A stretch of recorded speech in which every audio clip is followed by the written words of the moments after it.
Hello students, আজকে আমরা chemistry second পেপারের মোস্ট ইম্পর্টেন্ট সিকিউ দেখব। তো চলো শুরু করি। পরিবেশ রসায়ন দিয়ে শুরু করব আমরা আজকে। সো পরিবেশ রসায়নে এসটিপিতে আমাদের ইউনিট কী থাকে বলো তো? 1 ATM বা এটার আমরা কি বলি 101325 প্যাসকেল। সো 1000 দিয়ে ভাগ করলে কিলো প্যাসকেল, 101.325 কিলো প্যাসকেল। এবং তাপমাত্রা থাকে 0 ডিগ্রি সেলসিয়াস অথবা কি 273 কেলভিন। এবং মোলার আয়তন মানে 1 মোল গ্যাসের আয়তন থাকে হলো 22.4 লিটার পার মোল। আর এসএটিপিতে কি বলি আমরা? এসএটিপিতে চাপ থাকে হলো 1 বার অথবা 100 কিলো প্যাসকেল। 1 বার অথবা কি 100 কিলো প্যাসকেল থাকে। আর তাপমাত্রা থাকে আমাদের কক্ষ তাপমাত্রা বা 25 ডিগ্রি সেলসিয়াস। এটাকে কিন্তু আমরা কি বলি? রুম টেম্পারেচার বা কক্ষ তাপমাত্রা। ঠিক আছে, 298 কেলভিন। আর মোলার আয়তন এক্ষেত্রে হয় হলো 24.789 আরেকটা হলো 22.4, একটা কি 22.789 লিটার পার মোল। ঠিক আছে। আর ইউনিটগুলির মধ্যে রিলেশন কি দেখো, এক টর মানে কি জানো? এক টর মানে টরিসেলি তার এক্সপেরিমেন্টে কি দেখছিলেন যে 76 সেন্টিমিটার বা 760 মিলিমিটার মার্কারির চাপটা কি হয় আমাদের 1 ATM এর সমান হয়। সো তার নামের সুবাদে 1 টরকে আমরা বলি হলো 1 মিলিমিটার মার্কারি, অর্থাৎ 1 centimetre mercury. 1 centimetre mercury, 1 centimetre না, অ্যাকচুয়ালি 1 মিলিমিটার। ছি ছি ছি ছি 1 মিলিমিটার মার্কারি। ওকে, এই যে এটা ভুল না আবারও। আমার ঠান্ডা লাগছে তো এই কারণে একটু মাথা কাজ কষ্ট হইতেছে, but whatever. 1 millimetre mercury. আর 1 বার মানে এইমাত্রই দেখলাম 100 কিলো প্যাসকেল। 1 বার মানে 100 কিলো প্যাসকেল। আর 1 ATM মানে কত? 1 ATM মানে হলো 101.325 কিলো প্যাসকেল বা 760 মিলিমিটার মার্কারি বা 760 টর 760 টর। ওকে ভাই, মাথায় রাখতে পারবা, ভেরি ইজি জিনিস। এরপর আমাদের এই আয়তনের সম্পর্কে অনেকে মনে রাখতে পারে না। মনে রাখতে হবে আমাদের 1 cc বা আমরা বলি 1 সেন্টিমিটার কিউব। সেন্টিমিটার কিউব মানে কি কিউবিক সেন্টিমিটার। ওকে। আর এটার আয়তন কত? 1 মিলিলিটার। এবং আমরা জানি 1000 মিলিলিটারে 1 লিটার, তাই তো? ইয়েস। সো 1 লিটার মানে হলো 1000 মিলিলিটার, এটা বলতে পারি। অ্যান্ড মিলিলিটারে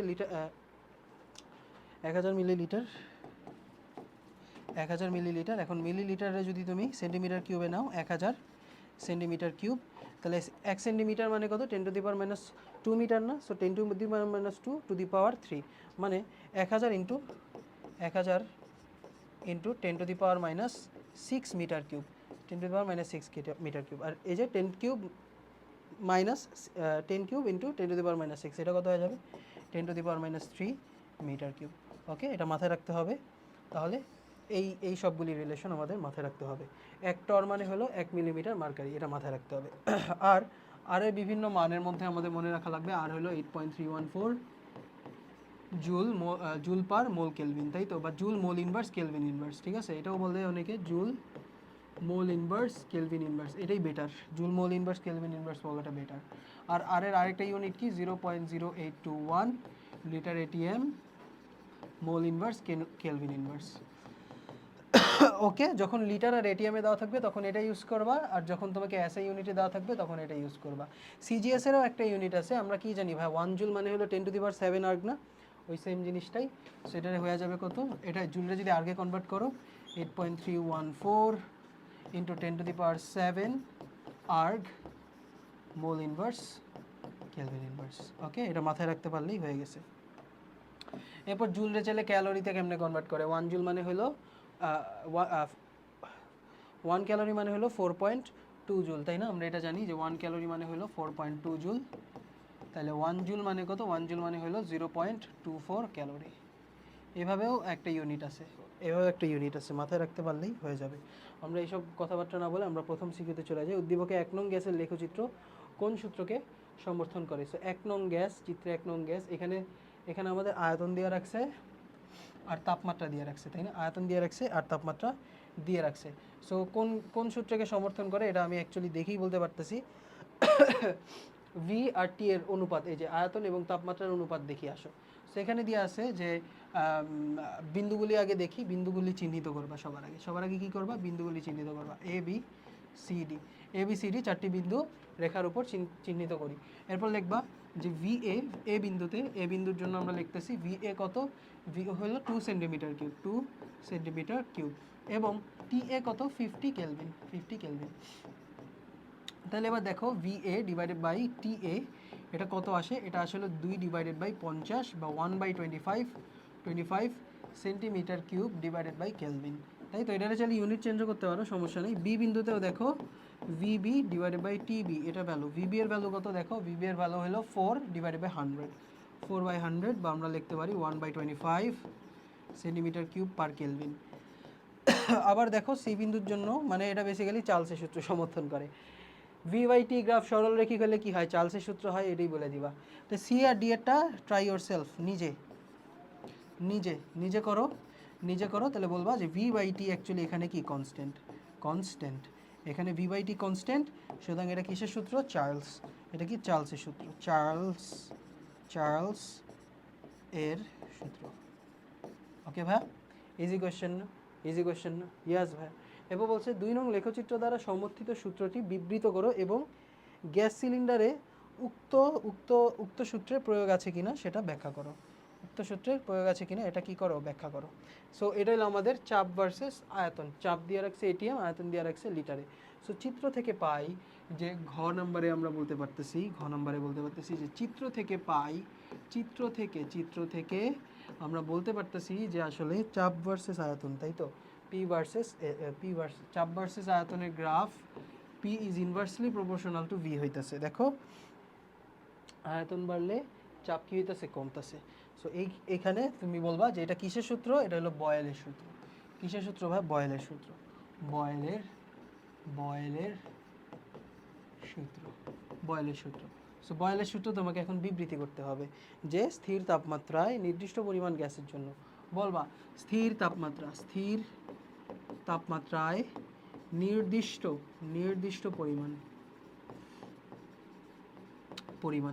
পরিমাণ মানে এনটা কনস্ট্যান্ট, বুঝতে পারতেছো, নির্দিষ্ট পরিমাণ গ্যাসের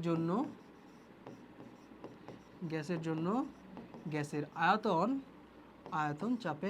আয়তন চাপের ব্যস্তানুপাতিক, অ্যাকচুয়ালি এটা আসল সংজ্ঞাটা, আয়তন চাপের ব্যস্তানুপাতিক বা চাপ আয়তনের ব্যস্তানুপাতিক একটা বললেই হবে, তবে বইয়ে দেওয়া আয়তন চাপের ব্যস্তানুপাতিক, আয়তন চাপের ব্যস্তানুপাতিক হলে চাপ আয়তনের ব্যস্তানুপাতিকই হবে। এই জিনিসটা তুমি এখন কি করলা, বিবৃত করে ফেললা। এরপর তোমারে বলছে গ্যাস সিলিন্ডারজাতকরণে উক্ত গ্যাসের প্রয়োগ আছে কিনা। প্রয়োগ আছে, হ্যাঁ প্রয়োগ আছে, হ্যাঁ প্রয়োগ আছে।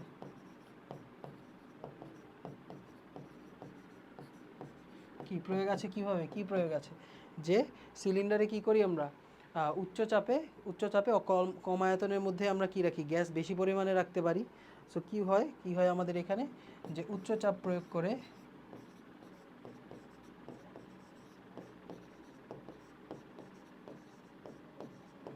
সিলিন্ডারে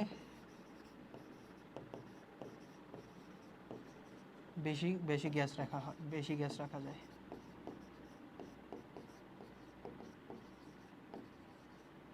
ঠিক আছে, এরপর তোমার এর বেশি কিছু নাই অ্যাকচুয়ালি। এবং গ্যাস যখন আমরা বের করি তখন কি হয়, গ্যাসের চাপ কম, সিলিন্ডার থেকে গ্যাস বের করলে সিলিন্ডার থেকে গ্যাস বের করলে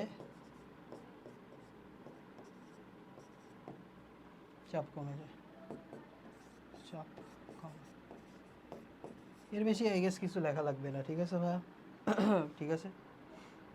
নেক্সট কোয়েশ্চেন আমরা চলে যাই। এখানে কি দেওয়া রাখছে, একটা 760 মিলিমিটার মার্কারি, বা এটার আমরা কি বলি, অ্যাক্টর মানে কত, 1 মিলিমিটার মার্কারি, মাথায় রাখতে হবে। 500 মিলিলিটার আয়তন, 0.45 গ্রাম। আচ্ছা, সব কিছু দিয়ে রাখছে, পরিমাণ দিয়ে রাখছে, এখানেও একটা গ্যাসে সব কিছু দিয়ে রাখছে। বলছে স্টপ কক খোলা অবস্থায় গ্যাস মিশ্রণের চাপ নির্ণয় করো। সো এখানে কিন্তু তাপমাত্রা সেম, এখানে কি সেম দেখো, টেম্পারেচার কিন্তু সেম, এখানে কি সেম, টি সেম। সো তাপমাত্রা সেম থাকলে কি হয় জানো, তাপমাত্রা সেম থাকলে আমরা বলতে পারি টোটাল চাপটা হয়ে যায়, মানে মিশ্রণের চাপ, মিক্সচারের চাপ হয়ে যায় হলো P1V1 plus P2V2 divided by V1 plus V2। এগুলি কোত্থেকে পাইলেন, কোত্থেকে পেলেন? এখান থেকেই পাইছি। স্টপ কোডটা যখন খুলে দিবা তখন এটা হয়। এটার ফর্মুলাটা ডিরাইভ করি আমরা কোত্থেকে? এই ফর্মুলাটা আসে হলো তোমার অভ্যন্তরীণ শক্তির ফর্মুলা থেকে। কোথা থেকে বা? অভ্যন্তরীণ শক্তির ফর্মুলা থেকে, যে এদের আলাদা আলাদা শক্তির সমষ্টি টোটাল শক্তির সমষ্টি সমান হবে। ইয়াস, তাহলে আমরা এখানে বলবো যে U1 plus U2 is equal two কত? U। এখন শক্তি কত? 3/2 nRT। 3/2 nRT, এখন nRT ইকুয়াল টু কত? PV। PV equal to nRT। তাহলে এখান থেকে আমরা লিখতে পারি 3/2 P1V1 প্লাস 3/2 P2V2। এটা হলো মিশ্রণের আয়তন, মিশ্রণের আয়তন। So 3/2 P mixture V mixture, mixture V mixture. Okay ভাই, এই 3/2 কাটা, ওইখান থেকে আমরা এই ফর্মুলাটা আনি। এখান থেকে আমরা কি আনি? এই ফর্মুলাটা আনি। এবং একটা জিনিস একটু মাথায় রাখা লাগবে, যে অনেক সময় এই যে এতটুকু ফাঁকা জায়গা, এতটুকু ফাঁকা জায়গারও একটা আয়তন দিয়ে রাখে, সেক্ষেত্রে কিন্তু এই আয়তনটাও যোগ করতে হবে, বলে দিলাম। আয়তনটা কি করতে হবে? যোগ করতে হবে। এই কারণে V1 প্লাস V2 না লিখে আমি V মিক্সচার লিখে ফেললাম। কি লিখলাম? V mixture. এখানে মিশ্রণের যে আয়তন সেটা কত হইতেছে দেখো, এটা হইতেছিল 500 মিলিলিটার, 400 মিলিলিটার। ধরো এখানে 100 মিলিলিটার বইলা দিল, এখানে 100 মিলিলিটার বইলা দিলে কিন্তু খবরদার তোমাকে লিখতে হবে, নাহলে কিন্তু মার্ক কাটবা, মার্ক কাটা যাবে, বলে দিলাম। এখানে এতটুকুর মধ্যেও তো গ্যাস থাকবে, তাই না? সো এদের আয়তনও কিন্তু লেখা লাগবে, আমি আবারও সতর্কতা করে দিলাম। সো এখানে টোটাল 500 আর 400 900, 500 প্লাস 400 900 মিলিলিটার, 900 মিলিলিটার। তাহলে মিক্সচার, আমাদের ইউনিট চেঞ্জ করা লাগবে না, 760 into 500, 760 into 500 plus 780 into 500 divided by কত হবে? Divided by 900। সো এটার ইউনিট কি? Millimetre mercury into millilitre. সেখানে হয়ে যাবে কি? মিলিমিটার মার্কারি ইন্টু মিলিলিটার, আর নিচে কি আছে? মিলিলিটার। সো মিলিলিটার মিলিলিটার কাটা, অ্যান্সার আসবে কততে? মিলিমিটার মার্কারিতে। অ্যান্সার আসবে কিন্তু মিলিমিটার মার্কারিতে, মিলিমিটার মার্কারিতে। ঠিক আছে ভাই, ইজি না? এটা পারবা, গ নাম্বার পারবা। বলছে উদ্দীপকের গ্যাসদের মধ্যে কোনটির ব্যাপন হার বেশি? আচ্ছা, চাপ ভিন্ন থাকলে কি ফর্মুলা আলাদা হয়? আজকে একদম ক্লিয়ার করে দিব তোমাকে, ঠিক আছে? চাপ ভিন্ন থাকলে ফর্মুলা কি আলাদা হয় কিনা এটা আমরা এখন ক্লিয়ার করব। সো একটু মনোযোগ দাও প্লিজ, দয়া করে দয়া করে মায়া করে মনোযোগ দাও প্লিজ। এনার্জি এনার্জি ব্যাক পাইতেছি ভাইয়া। সো মুছে ফেলি, মুছে ফেলি। সো আগে তুমি, আমরা কি জানি? আমরা গ্রাহামস রেট অফ ডিফিউশন থেকে আমরা কি জানি? যে রেট, ব্যাপন হার হইল কি? মোলার ভরের বর্গমূলের ব্যস্তানুপাতিক, এটা জানি। কিন্তু আবার বইয়ে কি দেওয়া জানো? R is proportional to P divided by root M, P divided by root M, এটা দেওয়া। এমন কথা হলো এইটা ইউজ করবো না এটা ইউজ করবো ভিন্ন চাপের ক্ষেত্রে? এক্ষেত্রে আমি বলবো যে দুইটাই দুই ক্ষেত্রে ইউজ হয়। কোন ক্ষেত্রে ইউজ হয়? দুই ক্ষেত্রে ইউজ হয়। দেখো, যদি আমরা বলি গ্যাসটা মিশ্রিত হয়ে যেতেছে, মানে এটা স্টপ কোড খুলে যাওয়ার পর মিশ্রিত হয়ে যেতেছে, মানে মিশ্রিত হওয়ার ক্ষেত্রে এই ফর্মুলাটা ইউজ করবা। মানে ওই যে কত দূরে গিয়ে এক্স, কত দূরে গিয়ে পাবা, কত দূরে পাবা, কত দূরে এদের মিশ্রণ পাবা, এটা যখন ইউজ করা হয় তখন এই ফর্মুলাটা ইউজ করা হয়। আর নর্মালি গ্যাসের ব্যাপন হার কোনটার বেশি, সেক্ষেত্রে কিন্তু এই ফর্মুলাটা ইউজ করা হয়। তো দেখো এখানে বলছে উদ্দীপকে কোন গ্যাসের ব্যাপন হার বেশি, ব্যাপন হার কার বেশি, এই ফর্মুলা দিয়ে বের করবা। আর কোথায় মিলিত হবে যদি বলে, তখন এই ফর্মুলা দিয়ে ব্যবহার করবা। কেন ভাইয়া? দেখো বাস্তবিক অর্থে হ্যাঁ, ব্যাপন হার কিন্তু চাপের ব্যস্তানুপাতিক, যদি ফর্মুলাটা ডিরাইভ করি আমরা এই সিআরএমএস থেকে, ঠিক আছে? সেক্ষেত্রে কিন্তু চাপের ব্যস্তানুপাতিক হয়। কিন্তু এটা কি? এটা হলো এক্সপেরিমেন্টাল কেসের ক্ষেত্রে। এটা কি? এক্সপেরিমেন্টাল কেসের ক্ষেত্রে। এখানে আসলে ব্যাপন হইতেছে কিসের কারণে? চাপের কারণে না? চাপের কারণে যখন ব্যাপন হবে তখন এই ফর্মুলাটা ইউজ হবে, ঠিক আছে? ব্যাপন না, সরি, হ্যাঁ ব্যাপনই তো। Okay, Graham's law of diffusion. So এক্ষেত্রে আমার জাস্ট এই ফর্মুলাটা ইউজ করতে হবে, দিস ইজ ইউজড, এই ফর্মুলাটা ইউজ করব। কেন ইউজ করব বুঝতে পারছো আই গেস? ঠিক আছে, সেকেন্ড এক্সাম্পলও দেখাই দিব, সমস্যা নেই। সো প্রথম ক্ষেত্রে এখানে আমাদের সব দিয়ে রাখছে এ গ্যাসের জন্য। আমরা এই গ্যাসের জন্য কি অ্যাপ্লাই করব? PV equal to NRT apply করব। PV equal to NRT, PV equal to NRT বা এন মানে কত? W by M RT, W by M RT. তাহলে এখান থেকে আমরা এম এর ভ্যালু কত পাই? W RT divided by PV, W RT divided by কত? পিভি। এবং আমরা জানি যে 760 মিলিমিটার মার্কারি আমরা কি বলি? 1 এটিএম বলি। সো এটিএমে নিলে এটা আমাদের জন্য সুবিধা হয়। এম হয়ে যাবে হলো, ডাব্লিউ কত দিয়ে দিছে? 0.4 গ্রামে দিছে। আর এর ভ্যালু তাহলে আমি 0.0821 ইউজ করবো, কারণ আমি লিটার আর এটিএমে নিতে চাচ্ছি। 0.0821, 0.0821। এবং আমাদের তাপমাত্রা কত 300 কেলভিন, 300 কেলভিন, ভালো কথা। তো চাপ কত হবে 760 ডিভাইডেড বাই 760 এটিএম। ওকে ছোট্ট বন্ধু, 760 বাই 760 এটা এটিএমে কনভার্ট করছি। আর আমাদের ভি কত হবে, ভি হবে হলো 0.5 লিটার, 0.5 লিটার, মানে আমরা লিটার এটিএম দিয়ে করতেছি এখানে, ঠিক আছে ভাইয়া, লিটার এটিএম। এটা হলো এম এ গ্যাসের আমরা মোল সংখ্যা পেয়ে গেছি। সো এটার ইউনিট কি আসবে, এটার ইউনিট কিন্তু গ্রাম পার লিটারে আসবে, তাই না, গ্রাম পার লিটারে আসবে। দেখো খেয়াল করে দেখো এখানে কি আছে, gram into litre atm, mole inverse kelvin inverse, আবার এখানে কেলভিন। তো এরপর নিচে কি আছে এটিএম, আর এখানে আছে লিটার। সো কাটাকাটি করলে কিন্তু গ্রাম পার লিটারই আসে ইউনিট, ঠিক আছে। এটা হলো এম এ, বের করে ফেললাম। আর এম বি এর ক্ষেত্রে কি হবে ভাই, এম বির ক্ষেত্রে ওই same W B R T B divided by P B V B. Please এটা তুমি কি করবা, এটিএম লিটার এটিএম ইউনিটে নিয়ে যাবা, লিটার এটিএম ইউনিটে নিয়ে যাবা। সো এখানে কি হচ্ছে 780 400 0.35। সো এখানে 780 ডিভাইডেড বাই 760, এটিএমে নিচ্ছি আবারও, এটা আমরা কিসে নিচ্ছি ভাই, এটিএমে। এবং আয়তন কততে নিচ্ছি, আয়তন হলো আমাদের 400 মিলিলিটার, মানে 0.4 লিটার, তাই না, 0.4 এটা লিটারে নিতেছি। আর আমাদের ভর দিয়ে রাখছে 0.35 গ্রাম, এরপর 0.0821 litre atm mole inverse kelvin inverse, তাই তো। আচ্ছা, আর তাপমাত্রা হলো 27 ডিগ্রি সেলসিয়াস, বা আমরা বলতে পারি কত কেলভিন 27 ডিগ্রি সেলসিয়াস, বা আমরা বলি 300 কেলভিন। ওকে, এখান থেকে তুমি এম বের করে ফেললা। এবার কি করবা, R A by R B is equal to root over M B by M A, ঠিক আছে, M B by M A. এটা হলো শুধু ব্যাপন হারের জন্য, অনলি শুধু ব্যাপন হার যদি নির্ণয় করতে বলে, শুধু ব্যাপন হার চাইলে, ঠিক আছে, শুধু ব্যাপন হার চাইলে এই ফর্মুলাটা ইউজ করবা। ওকে, শুধু ব্যাপন হার চাইলে এই ফর্মুলাটা ইউজ করবা। আর সেকেন্ড কেসে আমরা এই সেম কোশ্চেনেরই একটা এক্সটেনশন তাহলে তোমাকে দেখাই দিতেছি, তাইলে তোমার মানে মনে থাকবে।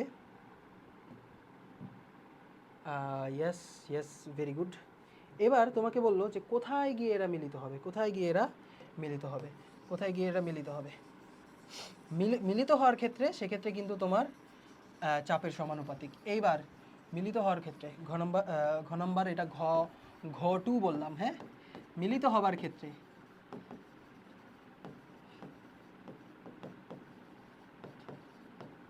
R is proportional to P divided by root m, R is proportional to P divided by root m। ওকে ভাই, এটা মাথায় রাখতে হবে, P divided by root m। ওকে, মিলিত হবার ক্ষেত্রে এটা।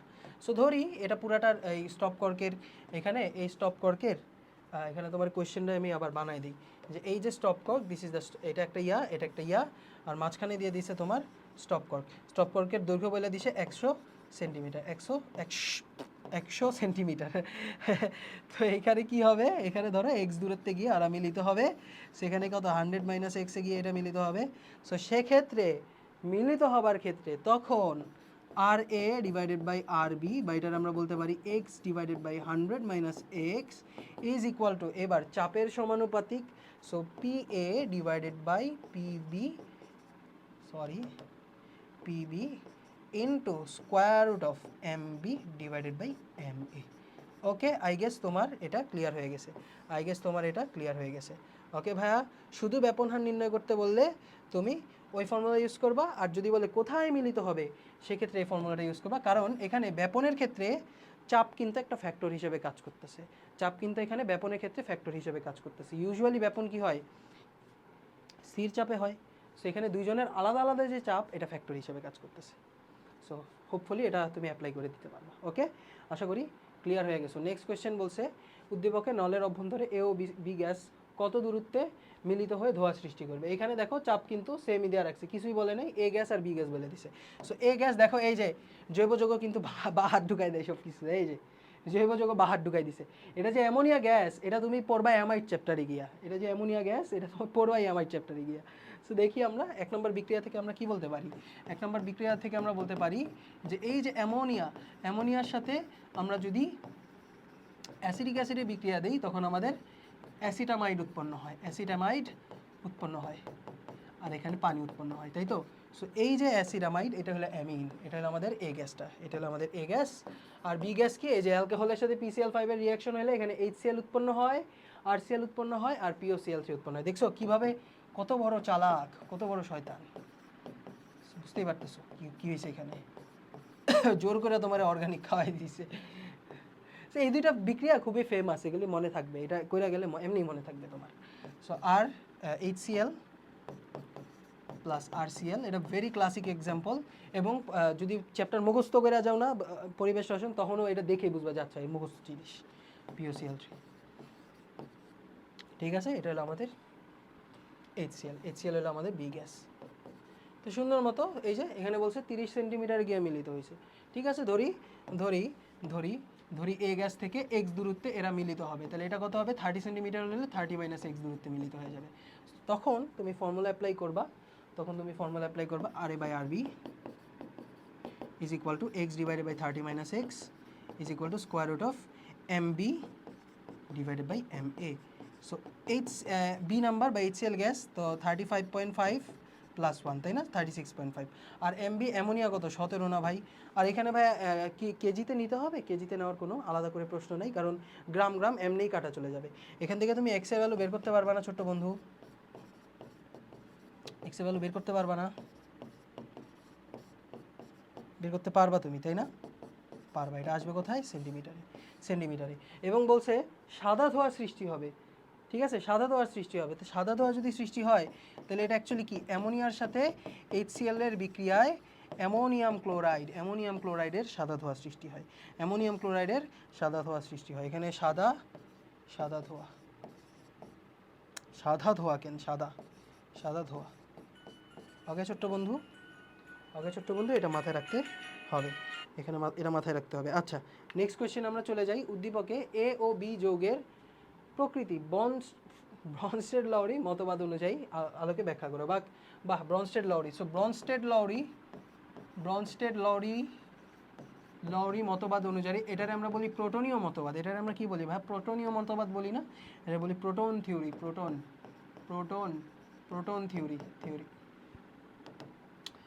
থিওরি। যে ওনারা বলছেন যে প্রোটন দিলে হয় অ্যাসিড, নিলে হয় হলো বেস। কোন ধরনের অ্যাসিড, ব্রনস্টেড লাউরি অ্যাসিড। কোন ধরনের বেস, ব্রনস্টেড লাউরি বেস। তো প্রোটন থিওরি, প্রোটন মানে কিন্তু H+। কেন ভাই প্রোটনের কেন H+ বলা হয়, কারণ কি তুমি চিন্তা করো, একটা হাইড্রোজেনের অরবিটে কি আছে, একটা প্রোটন আছে, নিউট্রনটা নাই হাইড্রোজেনে নিউট্রন আছে, নিউট্রন নাই। তো এই যে এটা হলো, আর একটা কি আছে, ইলেকট্রন আছে, এই ইলেকট্রনটা ঘুরে। এখন কোনো কারণে এই ইলেকট্রনটা যদি চলে যায়, তাহলে H+ কি হয়ে যাবে, শুধু একটা প্রোটন হিসাবে থাকবে না, এটারই আমরা বলি প্রোটন। এই কারণে আমরা H+ কি বলি, প্রোটন বলি। বুঝতে পেরেছো ছোট বন্ধু? সো এটা তেমন কিছুই না, এটা জাস্ট একটা basic fun fact. So H+ theory. So এখানে বলবা যে যারা HCl ত্যাগ করে তাদেরকে আমরা কি বলি, তাদেরকে আমরা বলি হলো অ্যাসিড। যারা H+ ত্যাগ করে, এই যে H+ ত্যাগ করছে, সুতরাং এটা হলো অ্যাসিড। এবং H+ ত্যাগ করে যে জিনিসে রূপান্তরিত হয় এটার আমরা বলি কি, অনুবন্ধী ক্ষার বা কনজুগেট বেস, কনজুগেট বেস। ওকে ছোট্ট বন্ধু। আর অ্যামোনিয়া কি করে বিক্রিয়ায়, চিন্তা করে দেখো, অ্যামোনিয়া কি করে, সেই H+টা গ্রহণ করে। যারা H+ গ্রহণ করে তাদেরকে আমরা বলি হলো ব্রনস্টেড লাউরি ক্ষারক, বা এটার আমরা বলি বেস, ব্রনস্টেড লাউরি বেস। এবং H+ গ্রহণ করে যে জিনিসে রূপান্তর হয় তাকে আমরা বলি কনজুগেট অ্যাসিড।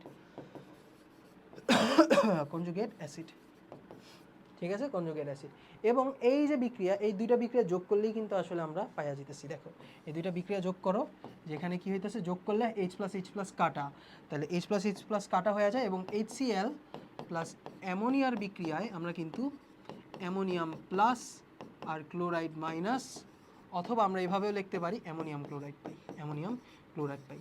তো বলবা যে ব্রনস্টেড লাউরি মতবাদ অনুসারে HCl হলো আমাদের অ্যাসিড এবং NH3 হলো বেস। সুন্দর মতো ব্যাখ্যা করে দিতে পারবা। সো এখানে দুই ধাপে ঘটে, এরপর এরা একসাথে এভাবে আমরা লিখতে পারি। ওকে ভাইয়া, ইজি ছিল কোয়েশ্চেন, ভেরি ইজি ছিল, লাইক পানির মতো সহজ। সো উঠায় ফেলতে চাইলে উঠায় ফেলতে পারো। নেক্সটে চলে গেলাম। এখানে বলছে 2.423 আর 8.545 অথবা 345 দিয়ে রাখছে। সো বলছে এ ও বি গ্যাসের মধ্যে কোনটি 3 নং পাত্রে আগে ব্যাপিত হবে,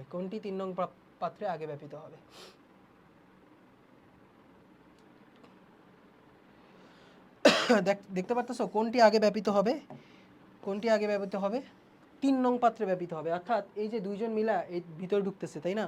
এই দুইজনের আমি কি করছি, এদিক দিয়ে রাস্তা করে দিছি, ঢুকতেছে। সো এখানে কিন্তু চাপের প্রভাব বিদ্যমান আছে নাকি চাপের প্রভাব বিদ্যমান নাই? একটু ঠান্ডা মাথায় আমরা চিন্তা করি।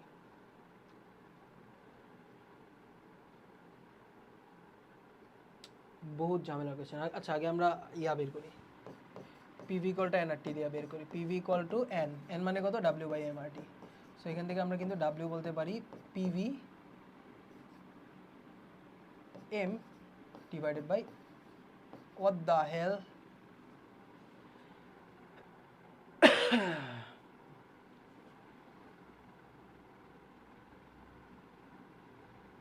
ও না ঠিক আছে, আরে ভয় পেয়ে গেছেন ভাইয়া। এখন তাহলে রি রেকর্ড করা লাগতো। আমরা তো এম বের করবো না, W R T divided by, হ্যাঁ আচ্ছা না, হ্যাঁ ঠিক আছে, P V W R T divided by P V. Decimetre cube, decimetre cube কি জিনিস? 1 decimetre cube is actually 1 litre, ঠিক আছে? 1 decimetre cube is actually 1 litre. কোথায় আকাশ থেকে আনলেন এটা? ডেসিমিটার মানে কি? 10 to the power minus 1 metre, তাই না? ডেসিমিটার মানে কি? 10 to the power minus 1 metre, 10 to the power minus 1 metre. এখন মিটার উপর কিউব আছে, সো কিউব লাগায় দাও, তাই না? কিউব লাগায় দাও, তাহলে কত আসে? 10 to the power minus 3 metre cube, তাই না? এটারে আমরা কি বলি? লিটার বলি না? ইয়েস, তাহলে 1 ডেসিমিটার কিউব মানে কত? 1 লিটার। এটা আমরা দেখাই দিলাম। এবার এম বের করো, এম এ থেকে লিটারে দিয়ে বের করো। সেখানে এ এর এর জন্য এ গ্যাসেরটা কি হবে আমরা দেখি। ডাব্লিউ 8.345 আই গেস, দেখো কোনটা 8.345, এরপর 0.0821, কারণ লিটারে নিতেছি। তাপমাত্রা কত? 298 কেলভিন, 25 ডিগ্রি সেলসিয়াস, সবাই জানি। আর চাপ কত এখানে? চাপ হলো 50 কিলো প্যাসকেল দিয়ে দিছে। 50 কি দিয়ে দিছে ছোট্ট বন্ধু? 50 kilo pascal. So 50 kilo Pascal আমি চাইতেছি এটিএমে নিতে। আমি কিসে চাচ্ছি? এটিএমে নিতে চাচ্ছি। সো এটিএমে নিলে কি করব? এক এটিএম মানে কত? 101.325 কিলো প্যাসকেল। সো এটা দিয়ে ভাগ করে দিব। কি করব? চাপ হলো আমাদের 50 কিলো প্যাসকেল, তো এটারে আমি 101.325 কিলো প্যাসকেল দিয়ে ভাগ করে দিলে এখানে আইসা পড়বে এটিএম ইউনিটে, ঠিক আছে? এটিএম ইউনিটে আইসা পড়বে। আমরা কিলো প্যাসকেল না লিখি, এটা এটিএম ইউনিটে আসছে। ওকে, এটিএম ইউনিটে আসছে, এটা এটিএম ইউনিট। ওকে ছোট বন্ধু, এটিএম ইউনিট। এবং আমাদের আয়তন বলে দিছে 10 ডেসিমিটার কিউব। 10 ডেসিমিটার কিউব মানে হলো 10 লিটার। 10 লিটার, 10 লিটার না? Yes, 10 litre. Litre 1 DM cube is equal to 1 litre. So 10 decimetre cube 10 litre. M A বের করলাম। তো বি গ্যাসের জন্য আমরা কি লিখতে পারি?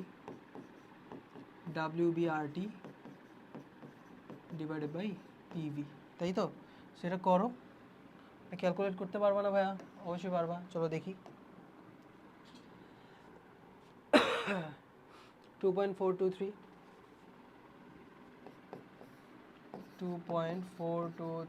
0.0821। তাপমাত্রা হলো আমাদের দিয়ে রাখছে 25 ডিগ্রি সেলসিয়াস বা 298 ক্যালভিন। আর পি চাপ কত দেওয়া? চাপ হলো আমাদের দেওয়া 20 কিলো প্যাসকেল। সো 20 কিলো প্যাসকেলের 20 ডিভাইডেড বাই 101.325, এটি আমি কনভার্ট করে দিলাম ইন্টু কী হয়ে যাবে? ইন্টু হয়ে যাবে হলো আমাদের আয়তন কত? 2 ডেসিমিটার কিউব বা 2 লিটার, ঠিক আছে? 2 ডিএম কিউব 2 লিটার, আর এটা হলো আমাদের এটিএমে আসছে। সো একটা জিনিস তোমার মাথায় রাখতে হবে, যে একমাত্র ওই যে কত দূরত্বে মিলিত হবে ওই একটা এক্সপেরিমেন্টাল কেস বাদে বাকি কোনো ক্ষেত্রে চাপ তুমি সমানুপাতিক নিবা না। বাকি কোনো ক্ষেত্রে কি নিবা না? চাপ সমানুপাতিক নিবা না। একটা এক্সপেরিমেন্টাল কেস, বাকি সব ক্ষেত্রে কি করবা? R proportional to root M, R is proportional to 1/√m। So এটাই অ্যাপ্লাই করে দিবা। এখানে কত দূরে মিলিত হবে, বা একটা দুইটা গ্যাস চাপ অবস্থায় ছিল না, তো সেক্ষেত্রে ব্যাপন হার অন্যরকম হইতো। বাট এখানে ওই সেম জিনিসটা করে ফেলবে। এই যে R A by R B is equal to square root of M B by M A. যার ব্যাপন হার বেশি সে আগে ব্যাপিত হবে। নেক্সট কোয়েশ্চেন তোমাকে বলছে যে মোট চাপ কত। সো এখানে একটা চাপ দিয়ে রাখছে, এখানে একটা চাপ দিয়ে রাখছে। এক সেকেন্ড, আমরা একটা স্ক্রিনশট নেই। স্ক্রিনশট।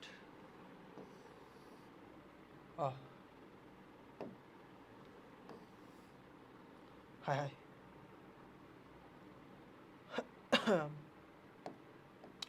আচ্ছা, স্ক্রিনশট কি নিব আর।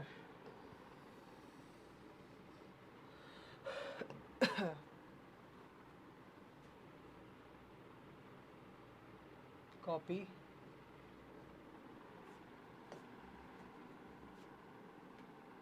পরের স্লাইডে পেস্ট। পেস্ট কেমনে করব?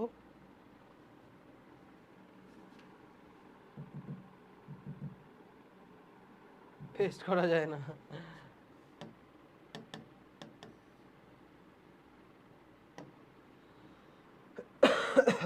লাভ নাই, বাদ দাও।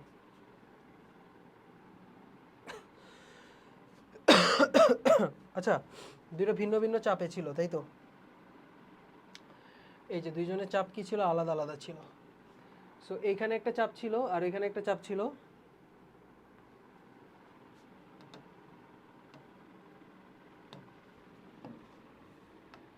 হ্যাঁ, আমরা এসব বাদ, আমরা দেখি, কোয়েশ্চেন দেখি। সো এ গ্যাসের সাথে এ বি গ্যাসের এই 3 নম্বর পাত্রে এরা মিশ্রিত হইতেছে। মিশ্রিত হওয়ার পর তখন চাপ কত? সো 3 নম্বর পাত্রে একটা জিনিস দিয়ে রাখছে। 3 নম্বর পাত্রে তাপমাত্রা দিয়ে রাখছে, 3 নম্বর পাত্রে আয়তন দিয়ে রাখছে। সো আয়তন আর তাপমাত্রা যখন মিশ্রিত হবে, এটার সম্পূর্ণ গ্যাস এইখানে যাবে, আবার এটার সম্পূর্ণ গ্যাস কোথায় যাবে? এইখানে যাবে, তাই না? এটা সম্পূর্ণ গ্যাস এখানে যাবে, এটা সম্পূর্ণ গ্যাস এখানে যাবে। তাইলে আমি যদি এই গ্যাসের তাপ এনটা বের করে ফেলতে পারি, গ্যাসের মোল সংখ্যাটা যদি বের করে ফেলতে পারি, এই গ্যাস আর এই গ্যাস N1 N2, এই দুই জায়গা গিয়ে দুইজন গিয়ে এখানে কি হয়ে যাবে? N1 plus N2। গ্যাস দুইটা এখানে গিয়ে কি হয়ে যাবে? মিশ্রিত হয়ে যাচ্ছে, যেহেতু এটার মোল সংখ্যা আর এটার মোল সংখ্যা ভিতরে গিলা সমান। আর তাপমাত্রা আর আয়তন তো দিয়েই রাখছে, তাহলে চাপ পিভি ইকুয়াল টু এনআরটি মাইরা দিবা। সো সেম জিনিসটাই এবার করবা। জাস্ট কি করবা? প্রথম গ্যাসের N1টা বের করবা, মোল সংখ্যাটা বের করবা। N1 ইকুয়াল টু বা Na is equal to WA divided by MA। এটা করে দিতে পারো, অথবা কি করতে পারো? PAVA by RTA। সো এটাও করতে পারো, this or this, both works.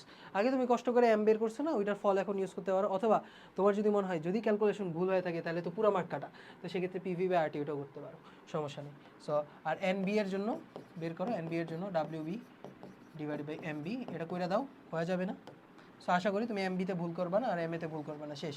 এই দুজনের ঘ নাম্বারে এবার এদের মিশ্রণ যখন করব, যখন আমি এখানে মিক্স করে দিলাম, তখন আমরা এখানে N1 plus N2 equal to N, total mole of gas আছে এখানে।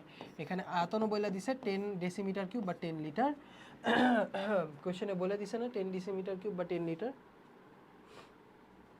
10 ডেসিমিটার কিউব কিন্তু এখানে বলে দিছে।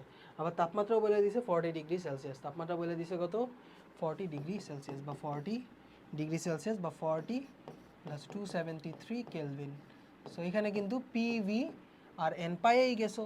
So PV is equal to nRT মাইরা দিবা, ঠিক আছে? সো ভি ইকুয়াল টু হয়ে যাবে এনআরটি পি হয়ে যাবে কত? NRT divided by V. P হয়ে যাবে হলো এনআরটি ডিভাইডেড বাই ভি। এখানে এন কত? এন হলো N1 প্লাস N2। মেরে দিতে পারবো না ভাই? এটা মেরে দিবা, হয়ে যাবে। এটা মেরে দিবা, হয়ে যাবে। অথবা তুমি চাইলে কি করতে পারো? আংশিক চাপ বের করতে পারো, তবে দরকার নাই, আই গেস আংশিক চাপ দরকার নেই। মূল সংখ্যা দিয়ে যোগ করে দিবা। আগের সব কোয়েশ্চেনও ওইভাবেও করতে পারো, সমস্যা নেই। আচ্ছা,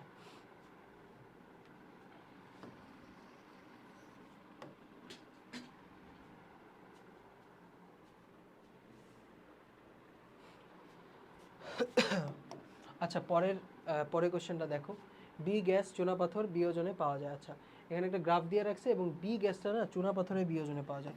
চুনাপাথর কি? Calcium carbonate. তাহলে ক্যালসিয়াম কার্বনেটের বিয়োজন করলে কি আসবে? ক্যালসিয়াম অক্সাইড আর কার্বন ডাইঅক্সাইড, তাই তো? এই যে ক্যালসিয়াম কার্বনেটের সলিড আছে, বিয়োজন থার্মাল ডিকম্পোজিশন করলে calcium oxide plus carbon dioxide পাবে। এর মধ্যে কোনটা গ্যাস? এটা গ্যাস না, এটা গ্যাস না, এটা সলিড, এটা হলো গ্যাস। তাহলে আসলে বি গ্যাসটা হলো আমাদের কার্বন ডাইঅক্সাইড দিয়ে রাখছে। বি গ্যাসটা কি দিয়ে রাখছে? Carbon dioxide. বলছে 27 ডিগ্রি সেলসিয়াস তাপমাত্রায় বি গ্যাসের 10 গ্রাম এর গতিশক্তি জুল এককে প্রকাশ করো, নির্ণয় করো। সো ইউ ইকুয়াল টু আমরা জানি 3/2 nRT, 3/2 nRT, তাই তো? সো আমি এন জানি না, মূল সংখ্যা জানি না, তবে ভর জানি। তো ভর থেকে মূল সংখ্যা কেমনে বের করে বলো তো? এন ইকুয়াল টু কত, W/m করে দিবা। So 10 gram divided by carbon ডাইঅক্সাইডের কত, কার্বন 12, 16 দুগুণে 32, 12 যোগ 32 44। সো এত মোল কিন্তু আমি পেয়ে গেছি। জুল এককে যেহেতু বলছে তাহলে 8.314 হবে ইন্টু 10/44 ইন্টু 8.314। তাপমাত্রা কত, 27 ডিগ্রি সেলসিয়াস, মানে কত 300 কেলভিন না ভাইয়া? 273 যোগ করে দিবা, 300 কেলভিন। 300 করলে এখানে আমি কিসে অ্যান্সার পাবো? অ্যান্সার পাবো হলো জুলে। অ্যান্সার পাবো কিসে ভাইয়া? জুলে। এবার বলছে এখানে ঘ নম্বরে কি শর্ত প্রয়োগ করলে এ ও বি গ্যাস ডি গ্যাসের ন্যায় আচরণ করবে। সো এবার তুমি সুন্দর মতো বলবা যে অ্যাকচুয়ালি এই যে ডি গ্যাসটা না, এই ডি গ্যাসটা হলো আদর্শ গ্যাস, আদর্শ গ্যাস, আদর্শ গ্যাস। কিন্তু কিন্তু কিন্তু এ আর বি হলো বাস্তব গ্যাস, বাস্তব গ্যাস। সো তোমরা যতটুকু জানো সেই হিসাবে এ আর বি গ্যাস অ্যাকচুয়ালি কী হিসাবে কাজ করবে, কী সমীকরণ ফলো করে? Van der Waals equation follow করে। এভাবে বলবা এ আর বি ভ্যান ডার ওয়ালস সমীকরণ কী করে? ফলো করে। So P plus N square A divided by V square into V minus R V, V minus N B is equal to NRT, NRT van der Waals সমীকরণ follow করে। এবার বলবা উচ্চ তাপমাত্রা এবং নিম্নচাপে, উচ্চ তাপমাত্রা এবং নিম্নচাপের ক্ষেত্রে কি হবে? উচ্চ তাপমাত্রায়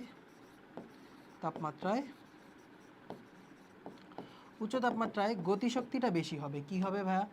গতিশক্তিটা বেশি হবে, গতিশক্তিটা বেশি হবে। তাইলে এই যে টোটাল, আমরা কি জানি? টোটাল এনার্জি হলো potential energy plus kinetic energy. এখন আদর্শ গ্যাসের ক্ষেত্রে বলা হইতো যে আমাদের কোনো আকর্ষণ বিকর্ষণ নাই। তো আকর্ষণ বিকর্ষণ না থাকলে কি হয়? আকর্ষণ বিকর্ষণের কারণেই না বিভব শক্তি আসে। তো বিভব শক্তিটা জিরো হয়ে যায়। আকর্ষণ বিকর্ষণ না থাকলে কি হয়? বিভব শক্তিটা জিরো হয়ে যায়। কিন্তু বাস্তব গ্যাসের ক্ষেত্রে আকর্ষণ বিকর্ষণ থাকে। আকর্ষণ বিকর্ষণ থাকে না? ইয়েস। এই আকর্ষণ বিকর্ষণ থাকার কারণে চাপ কিছুটা কি হয়? কম হয়। আকর্ষণ বিকর্ষণ থাকার কারণে চাপ কিছুটা কম হয়। কতটুকু কম হয়? N square A divided by V square পরিমাণ কম হয়। ওইটা অ্যাড করে, ওই জিনিসটা অ্যাড করে আমরা কি পাইছি? PV equal to NRT apply করি। ঠিক আছে? সো এখানে উচ্চ তাপমাত্রায় গতিশক্তি বেশি হয়, গতিশক্তি বেশি হয়। ফলে এই যে টোটাল এনার্জি, ধরো টোটাল এনার্জিতে ডমিনেট কে করে? তোমার গতিশক্তি প্লাস কি? বিভব শক্তি, তাই না? গতিশক্তি প্লাস কাইনেটিক এনার্জি। এখন টোটাল এনার্জিতে গতিশক্তি যদি বেশি হয়ে যায়, ইকে গ্রেটার দেন পোটেনশিয়াল এনার্জি, যদি গতিশক্তি এটা থেকে বেশি হয়ে যায়, সেক্ষেত্রে কি হবে? যে বিভব শক্তি প্লাস গতিশক্তি এদের সমষ্টিটা অ্যাকচুয়ালি গতিশক্তির কাছাকাছি হয়ে যাবে, গতিশক্তির কাছাকাছি হয়ে যাবে।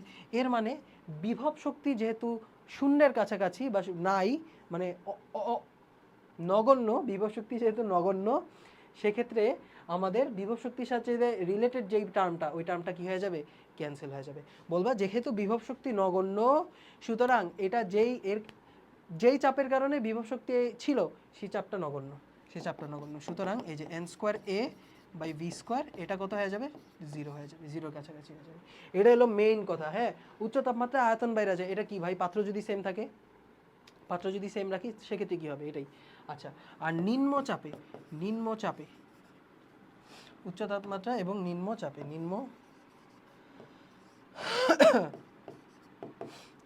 কি হবে? নিম্নচাপে আমাদের আয়তন কিন্তু বেশি হয়, আয়তন হলো বেশি থাকে। ফলে এই যে ভি মাইনাস এন বি, এটা কিন্তু টেন্স টু ভি হয়ে যায়, মানে ভি এর কাছাকাছি হয়ে যায়। তখন আমরা লিখতে পারি যে P plus zero V minus zero is equal to nRT. তখন এটা কি? PV equal to nRT follow করে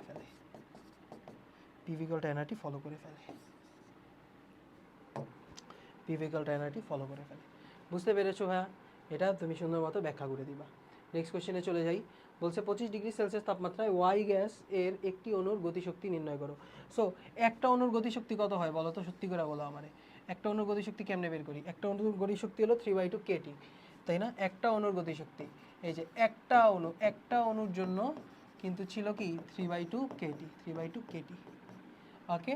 তাহলে 1 মোলের জন্য কত, 1 মোল অণুর গতিশক্তি হলো 3/2 kT ইন্টু কত Na ইন্টু Na, এবং আমরা জানি যে বোলজম্যান ধ্রুবক actually R divided by Na, তাই না? তাহলে সেই হিসাবে K ইন্টু Na, এটার আমরা R বলি, 3/2 RT, এটা 3/2 RT, এটা হলো 1 মোলের গতিশক্তি, 1 মোলের গতিশক্তি। তাহলে n মোলের জন্য কি হবে, n মোলের জন্য 3/2 nRT হয়ে যাবে, n মোলের জন্য 3/2 nRT হয়ে যাবে। তোমার বলছে একটা অণু, সো আমার কিন্তু এখানে মোল সংখ্যা লাগতেছে না, একটা অণুর জন্য মোল সংখ্যা লাগতেছে না। সো এখানে একটা অণুর গতিশক্তিটা আমরা বের করে ফেলি, আশা করি এটা উঠাই ফেলছো, জানো তুমি। সো একটা অণুর জন্য 3/2, আচ্ছা না, একটু তোমাকে দেখতে দিই, দেখো এটা একটু, হোপফুলি উঠাই ফেলছো। তো এবার আমরা একটা অণু 3/2, বোলজম্যান ধ্রুবক কত 1.38 ইন্টু 10⁻⁻23 জুল পার কেলভিন, তাই তো? জুল পার কেলভিন আর কেলভিন গুণ দিয়ে দিলেই কিন্তু হয়ে যায়। 25 ডিগ্রি সেলসিয়াস তাপমাত্রা, 298। সো সব কিছু গুতাগুতি করলে এখানে অ্যান্সার আসবে কত, জুলে। জুলে, ঠিক আছে, জুলে। এবং ঘ নাম্বারটা বলে দিবা আবারও ওই সেম কোয়েশ্চেন, যে ওয়াই গ্যাস হলো বাস্তব আর এক্স হলো আদর্শ। এক্স হলো কি আমাদের ভাইয়া, আদর্শ। এক্স হলো আমাদের আদর্শ, এক্স হলো আদর্শ গ্যাস।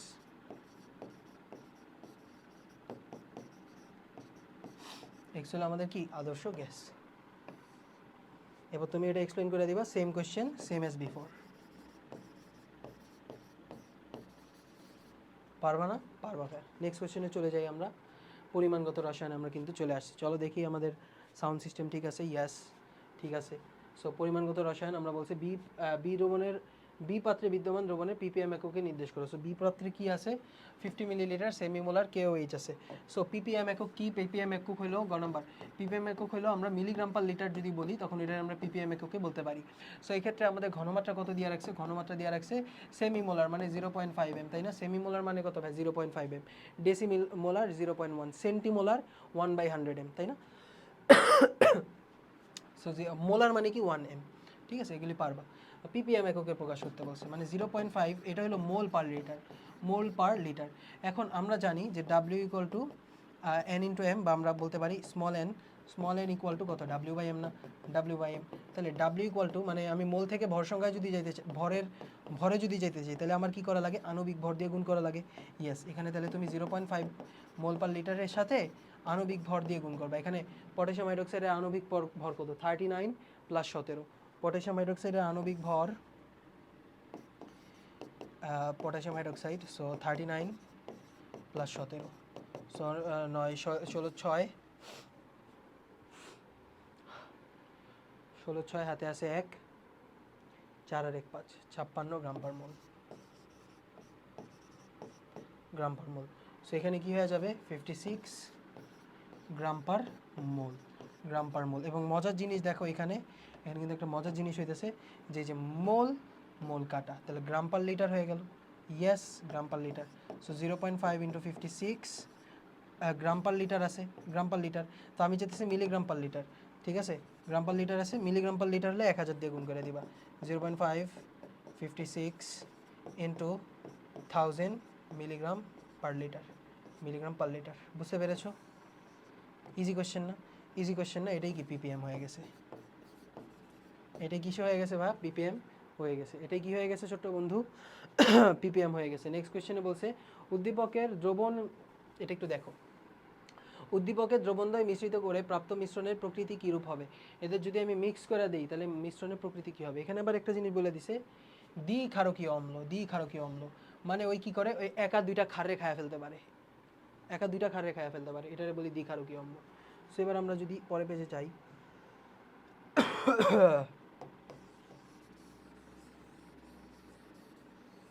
ওইটা তো একটু ঝাঁকা মারলেই চলে যায়, না ঝাঁকা মারলে যায় না।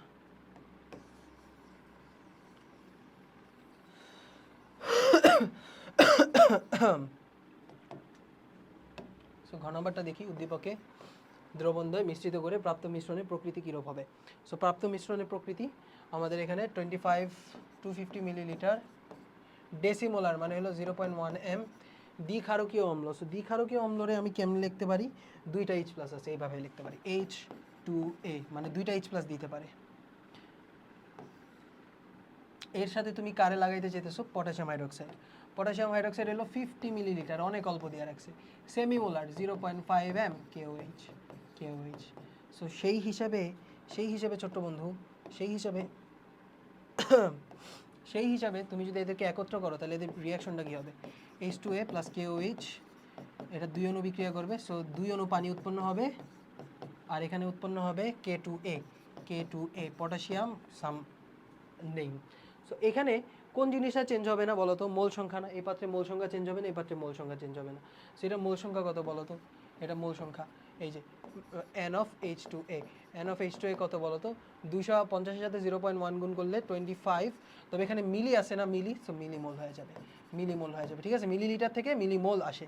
ওকে, এখানে হয়ে যাবে শুরুতে বিক্রিয়ার শুরুতে, কিন্তু এখানে মিক্স যখন হইতেছে তখন শুরুতে এটা আছে 25 মিলিমোল। আর পটাশিয়াম হাইড্রোক্সাইড আছে 0.5 এর সাথে 50 সাথে 0.5 গুণ করলে 2.5 মিলিমোল। তো ওর সাথে তো পারবেই না ভাই, ওই তো পারবেই না, ওই 2.5 মিলিমোল আছে। তো সেই হিসাবে কে আগে শেষ হবে? ওই শেষ হবে না? ইয়েস, ওই শেষ হয়ে যাবে। তো বলবা যে 1 মোল KOH রিঅ্যাক্টস উইথ, বিক্রিয়া করে, হ্যাঁ 2 মোল KOH বিক্রিয়া করে 1 মোল H2A এর সাথে। তাহলে আমার প্রশ্ন, 2.5 মিলিমোল কতজনের সাথে বিক্রিয়া করবে? 2.5 মিলিমোল করবে হলো তোমার মোল তো কাটাই, তো এখানে ইউনিটটা হবে millimole. So 1/2 into 2.5 millimole H2 এর সাথে, তাহলে 2.5 রে 2 দিয়ে ভাগ করলে 1.25 মিলিমোল আসে, 1.25 মিলিমোল আসে। তাহলে বিক্রিয়া শেষে কি কাহিনীটা হবে? বিক্রিয়া শেষে ওই তো পুরাটাই শেষ হয়ে যাবে, কিন্তু ওর থেকে কতটুকু কমবে? 1.25 মিলিমোল কমবে।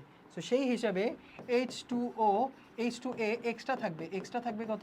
এক্সট্রা থাকবে হলো 25 মিলিমোল মাইনাস 1.25 মিলিমোল। ঠিক আছে, এই যে এতটুকু হলো H2A এক্সট্রা থাকবে। সেটা কি অ্যাসিড এক্সট্রা থাকলো, তাহলে দ্রবণ কিন্তু অ্যাসিডিক হবে। দ্রবণ কি হবে? অ্যাসিডিক। এখন পিএইচ যদি বের করতে পারবা না। সো H2A এর ঘনমাত্রা কত হয়ে যাবে এখানে? 25 মাইনাস 1.25 মিলিমোল। আর দ্রবণের আয়তন কত হয়েছে দেখো তো? দ্রবণের আয়তন এদের দুইজনের যদি মিক্স করো 300 মিলিলিটার হয়ে গেছে। ইয়েস, দ্রবণের আয়তন V = V1 + V2, 300 মিলিলিটার। এবং মজার জিনিস, মিলিলিটার কিন্তু কাটা, মিলি কাটা। এই যে মিলিরে কাটটা দিলে মোল পার লিটার, মানে এম আইসা পড়ছে না? ইয়েস, 25 মাইনাস 1.25 ডিভাইডেড বাই 300 মোলার পেয়ে গেছি। এখন এটার একটা কয়টা H+ দেয়? 2টা H+ দেয়। তাহলে সেই হিসেবে H+ এর ঘনমাত্রা কত হয়ে যাবে? 2 × H2 এর ঘনমাত্রা, হয়ে যাবে না? ইয়েস, 2 × H2 এর ঘনমাত্রা হয়ে যাবে। সেই হিসাবে pH কত হয়ে যাবে? pH হয়ে যাবে হলো -log 10 base H+। as simple as that। তো সবার আগে আমরা H2 এর মিলে কতটুকু বিক্রিয়া করছে সেটা দেখলাম, সেখান থেকে আমি এটার ঘনমাত্রা বের করছি, বের করে H+ এর ঘনমাত্রা বের করছি, দেন লগ করে দিছি, অ্যান্সার এসে পড়ছে। ওকে, সো নেক্সট কোয়েশ্চেন আমরা চলে যাই। বি দ্রবণের ppm এককে ঘনমাত্রা নির্ণয় করো। সো এটা হলো বি দ্রবণ, 0.1 m দিয়ে রাখছে। সো বি পাত্রের জন্য গ নাম্বারটা যদি দেখি, বি পাত্রের জন্য এখানে কি হইতেছে? ঘনমাত্রা দিয়ে রাখছে 0.1 মোল পার লিটার। সো এটার আমি কি করব? আবারও এম দিয়ে গুণ করে দিব। এম মানে কত? এম হলো তোমার 36.5। তাহলে এটা হলো মোল পার লিটার, এটার ইউনিট হলো মোল পার লিটার। 0.1 মোল পার লিটার ইন্টু এই যে এটার দিয়ে গুণ করে দাও 36.5 গ্রাম পার মোল।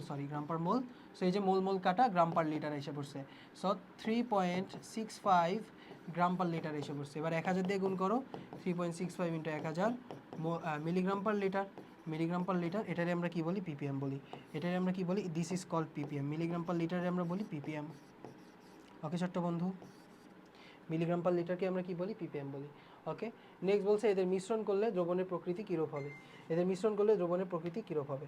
সো সবই দিয়ে রাখছে এখানে, আয়তন দিয়ে রাখছে, ঘনমাত্রা দিয়ে রাখছে। আবার ওই সেম কাহিনীটাই করবা এখানে।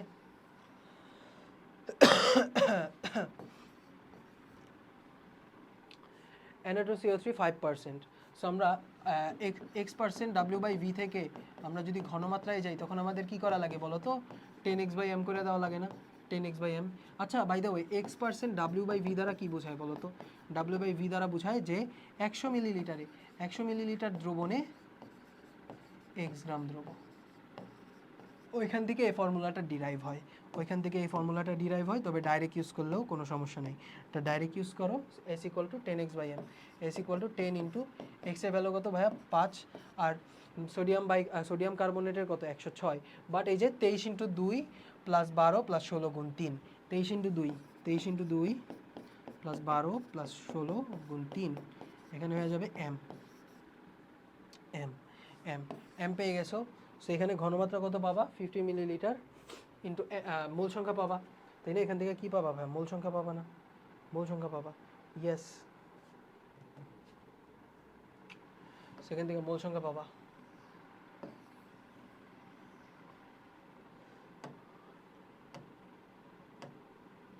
হ্যাঁ, মোল সংখ্যা পাবা এখান থেকে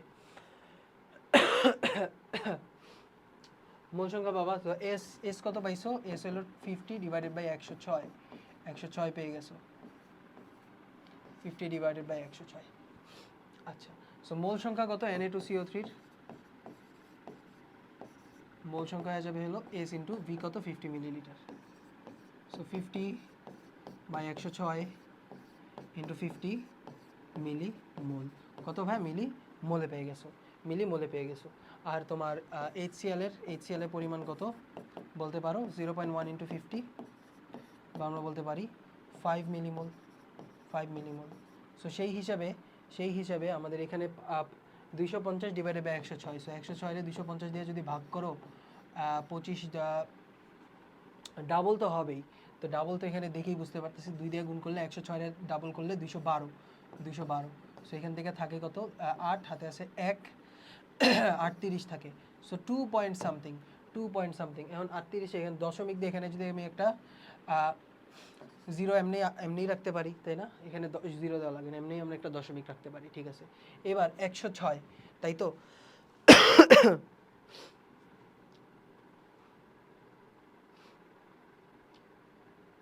সো দশমিক দিছি 106 3 দিয়ে গুণ করতে পারি, তো 2.3 কিন্তু আসে, তাই না?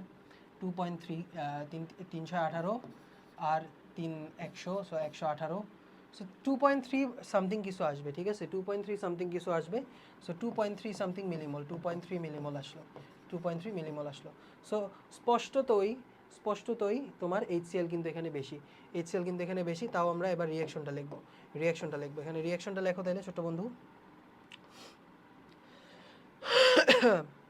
ও এখানে 500 ছিল, তো সেখানে 50 মিলিমোল, 500 থাকলে 50 মিলিমোল।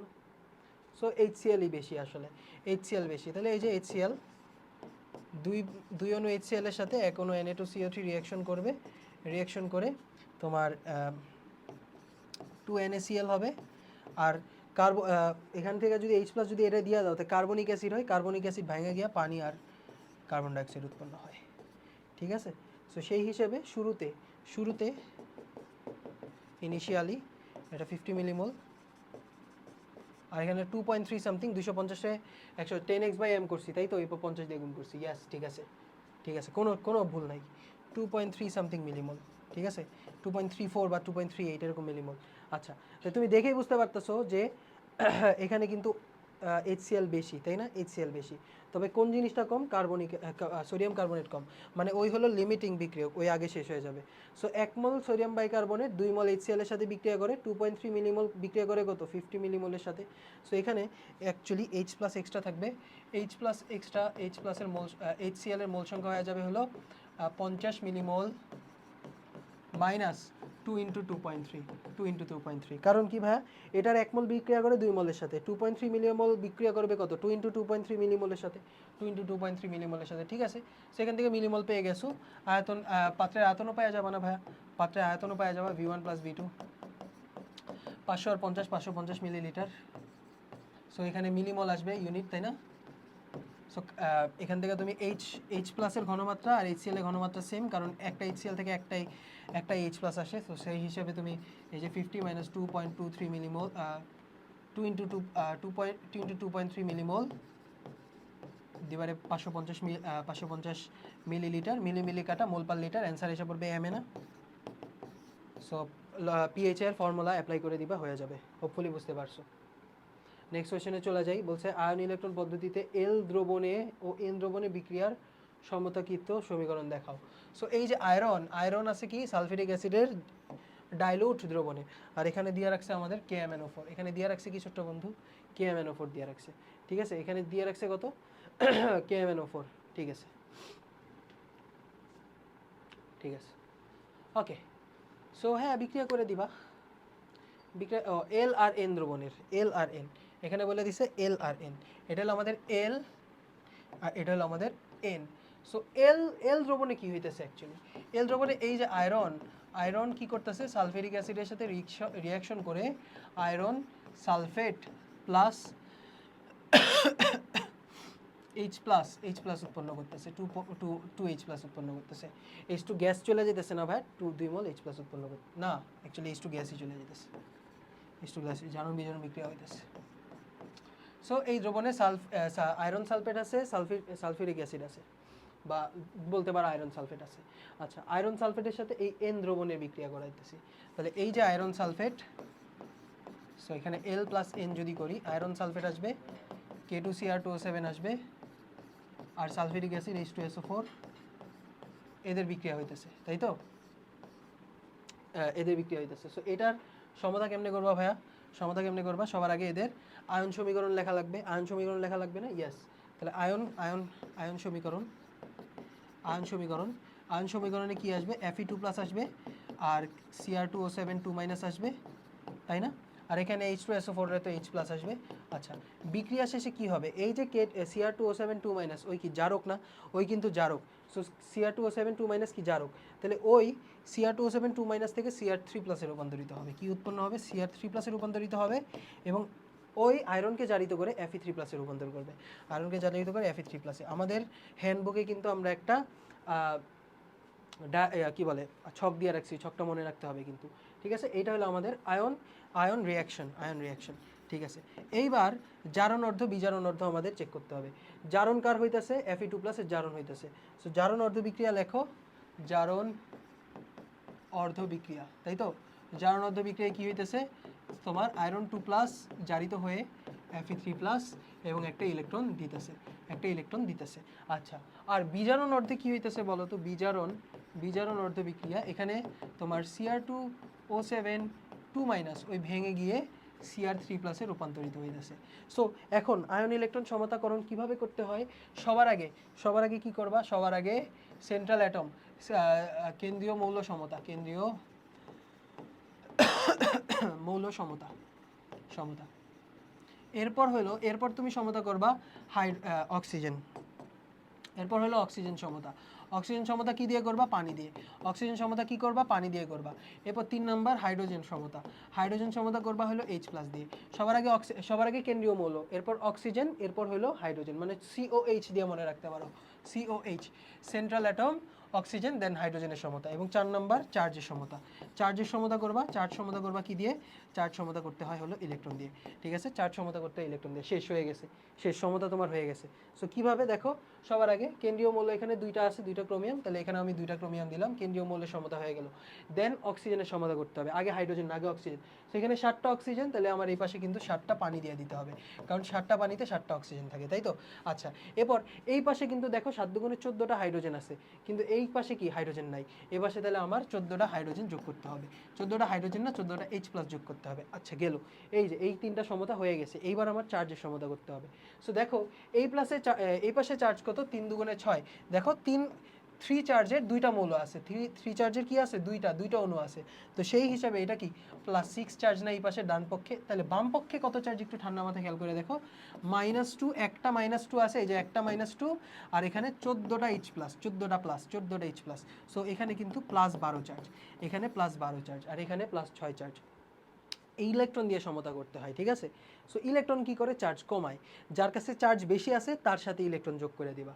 এই যে চার্জ বেশি আছে কি 12তে, তাহলে আমি এখানে যদি 6টা ইলেকট্রন দিয়ে দেই, তাহলে কি হলো, এই যে 12 থেকে 6 বিয়োগ হয়ে গেল, এই যে 12 প্লাস এখানে -6, 6 বিয়োগ হয়ে এখানে এখন সমতা হয়ে গেছে 6 হয়ে গেছে, +6, তো +6 +6 শেষ। বুঝতে পেরেছো? আমরা সমতা কিন্তু করে ফেলছি, অর্ধবিক্রিয়া সমতা করে ফেলছি। আচ্ছা গেল, এটা হলো জারণ অর্ধবিক্রিয়া, বিজারণ অর্ধবিক্রিয়া শেষ। জারণ অর্ধবিক্রিয়া, বিজারণ অর্ধবিক্রিয়া শেষ। এইবার আমাদের এই দুইটা রিয়াকশন কি করতে হবে? যোগ করতে হবে। এই দুইটা বিক্রিয়া আমাদের কি করতে হবে? যোগ করতে হবে, এবং এমনভাবে যোগ করতে হবে যাতে কি, যাতে ইলেকট্রনগুলি কাটা চলে যায়। কারণ বিক্রিয়ায় কি ইলেকট্রন কাটাকাটি হয়ে যায় না? ইয়েস। সেখানে কি করবা, এই যে এটা হলো আমার 1 নাম্বার বিক্রিয়া, এটা হলো আমাদের 2 নাম্বার বিক্রিয়া। তাহলে 1-এর সাথে যদি 6 গুণ করি, তাই আর এটার সাথে যোগ করি, তখন এই ডান পাশের 6টি ইলেকট্রন, বাম পাশের 6টি ইলেকট্রন কাটাকাটি হয়ে যাবে। ইয়েস। সো 1 × 6 + 2 করে দাও। 1 × 6 প্লাস কি করে দাও ভাইয়া? 1 × 6 + 2 করে দাও। তো করে দাও। 6টা Fe, 6 Fe2+, আর এখানে তো একটা ক্রোমিয়ামই Cr2O7 2-, আর এখানে 14টা H+। বিক্রিয়া শেষে এখানে 6 Fe3+ হবে, আর এখানে 2 Cr3+ প্লাস 57 পানি। এটা হলো আমাদের সমতাকৃত আয়নিক সমীকরণ।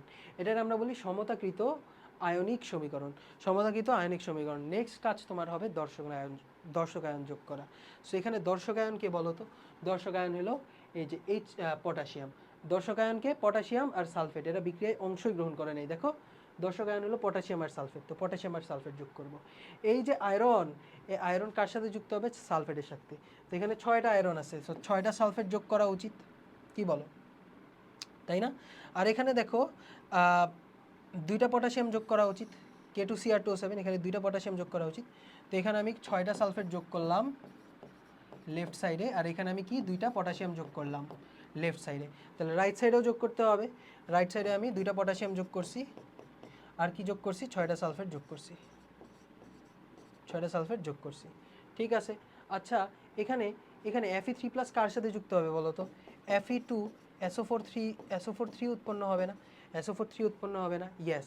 তাহলে একটা 2টা আয়রন 3টা সালফেট লাগে, 2টা আয়রনের জন্য 3টা সালফেট লাগে।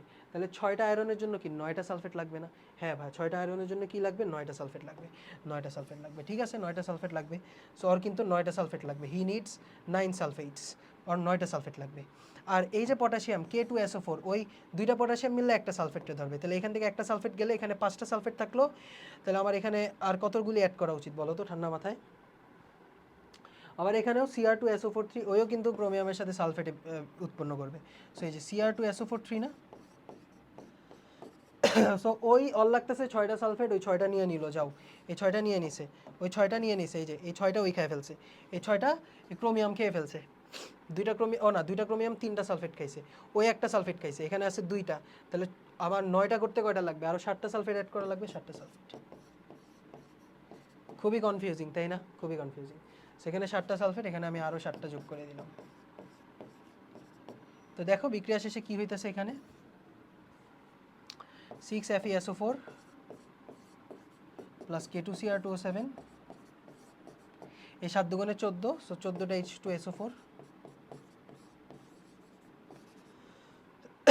এই আয়রন 6টা, সো এখানে হয়ে যাবে 3 Fe2SO4। কি হয়ে যাবে ভাই?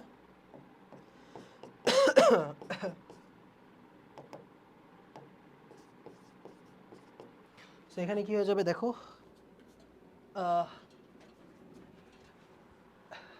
3 2, আরে ধুর, 3 Fe2SO4, এই যে 9টা সালফেট SO4 3। আর এরপর এখানে কি হবে? Cr2SO4 এই দেখছো 9 আর 3 12। আর এইখানে একটা K2SO4 খাবে, তাই তো? এখানে একটা K2SO4 খাবে। আর আর কেউ আছে এখানে? 9 10 11 12 13টা, আর 6 আর 7 কত ভাই? 13 না? হয়ে গেছে সমতা, হয়ে গেছে সমতা। দেখে নাও, দেখে নাও। আশা করি বুঝতে পারছো, এটা ভেরি ইজি একটা কোয়েশ্চেন ছিল, পারবা। সবার আগে আমরা সমতা করব, সমতা করে আয়নিক সমীকরণ লিখব, আয়নিক সমীকরণের সাথে দর্শকায়ন যোগ করব। দর্শকায়ন যোগ করব মানে সবার জন্যই দর্শকায়ন যোগ করে দিবা। আমি বলি ইজি ওয়ে কি বলি, ইজি ওয়ে কি বলি? বাম পাশে সবগুলি দর্শকায়ন যোগ করে দাও, এরপর ডান পাশে সেটাই যোগ হবে। বাম পাশে সবগুলি দর্শকায়ন যোগ করে দাও, ডান পাশেও ওই একই জিনিস যোগ করে দাও, এটা বেশি ইজিয়ার হয়। হ্যাঁ, তাহলে আমরা আরেকটা কোয়েশ্চেন যদি সলভ না করি তাহলে হবে না। যেমন এই আয়রন সালফেটের সাথে KMnO4 একটু করে ফেলি। আচ্ছা এখানে তো লাগবেই বলছে, এই যে এল দ্রবণে যৌগকৃত লৌহ বিশুদ্ধ কি না। সো এখানে বলছে এল দ্রবণকে সম্পূর্ণরূপে জারিত করতে এম দ্রবণের প্রয়োজন। তো বিক্রিয়া ছাড়া তো এটা জীবনেও করতে পারবা না, করতে পারবা? করতে পারবা না। সো বিক্রিয়া লাগে, বিক্রিয়া লাগে, বিক্রিয়া লাগে, ইয়েস বিক্রিয়া লাগে। সো উই নিড, প্রথমে আমাদের এল দ্রবণে কি থাকে, FeSO4 থাকে, তাই তো। Fe আয়রনের সাথে সালফিউরিক অ্যাসিডের রিঅ্যাকশন হয়, সালফিউরিক অ্যাসিডের রিঅ্যাকশন হয়ে FeSO4 প্লাস H2 গ্যাস উৎপন্ন হয়, ওই চলে যায়। আচ্ছা এবার এই FeSO4 Fe2 প্লাস আর এই MnO4 মাইনাসের সাথে রিঅ্যাকশন করে অ্যাসিডিক মিডিয়ামে। সো ওই হয়ে যায় হলো Fe3 প্লাস প্লাস ওই তো জারক, তাই না। সো ওই হয়ে গেল Mn2 প্লাসে Mn2 প্লাসে কনভার্ট হয়, তাই না। MnO4 ওই অ্যাসিডিক মিডিয়ামে কি হয়, MnO4 মাইনাস ওই অ্যাসিডিকে হয়ে যায় হলো Mn2 প্লাস, তাই না। আর ক্ষারীয় বেসিক প্লাস নিরপেক্ষর ক্ষেত্রে, নিরপেক্ষ মানে কি, নিউট্রাল নিরপেক্ষর ক্ষেত্রে কিন্তু MnO2 তে রূপান্তরিত হয়, MnO2 তে রূপান্তরিত হয়। সো এটা একটু মাথায় রাখলে ভালো হয়। আচ্ছা তো গেল, তাহলে জারণ অর্ধতে কি হইতেছে আমরা একটু লিখি। জারণ অর্ধ লেখো। জারণ অর্ধে Fe2 প্লাস থেকে Fe3 প্লাস একটা ইলেকট্রন হইতেছে, এটা জারণ অর্ধ। আর বিজারণ অর্ধ এক্ষেত্রে MnO4 মাইনাস ভেঙে গিয়ে Mn2 প্লাসে রূপান্তরিত হয়েছে। তো সবার আগে এই যে COH দিয়ে মনে রাখবা, সবার আগে সেন্ট্রাল অ্যাটম একটা Mn, ঠিক আছে। এরপর অক্সিজেনের সমতা, এখানে 4টা অক্সিজেন, তাহলে আমার 4টা পানি দেওয়া লাগবে, তাই তো। আচ্ছা এখানে 4 দুগুণে 8টা H প্লাস, তাহলে আমার এখানে 8টা H প্লাস যোগ করা লাগবে, 8টা H প্লাস যোগ করলাম। এইবার আমার চার্জের সমতা করা লাগবে। এই পাশে হলো +2 চার্জ, আর এই পাশে হলো 8 + 8 - 1, তো +7 চার্জ। তো এখানে চার্জ বেশি, কত বেশি, 5 বেশি, যার চার্জ বেশি তার সাথে 5 ইলেকট্রন যোগ করে দেবা। সেখানে 5টা ইলেকট্রন যোগ করলে -5 হয়ে এটাও কিন্তু +2 হয়ে গেছে, তাই না। ইয়েস, এই তো বিক্রিয়া করে ফেলছি। জারণ অর্ধ আর বিজারণ অর্ধ আমরা লিখে ফেলছি। এটা হলো জারণ অর্ধ আর বিজারণ অর্ধ আমরা এখানে কি করে ফেলছি, লিখে ফেলছি। এখন এমনভাবে যোগ করব যাতে কি হয়ে যায়, ইলেকট্রন সংখ্যা কাটাকাটি হয়ে যায়, সো প্রথমের সাথে 5 গুণ করে দ্বিতীয়টার সাথে যোগ করলেই কিন্তু হয়ে যায়। প্রথমটার সাথে 5 গুণ করে দ্বিতীয়টা যোগ করলেই হয়ে যায়। সো চলো আমরা একটু এই উপরের এগুলি ধানাই পানাইকে কেটে ফেলি।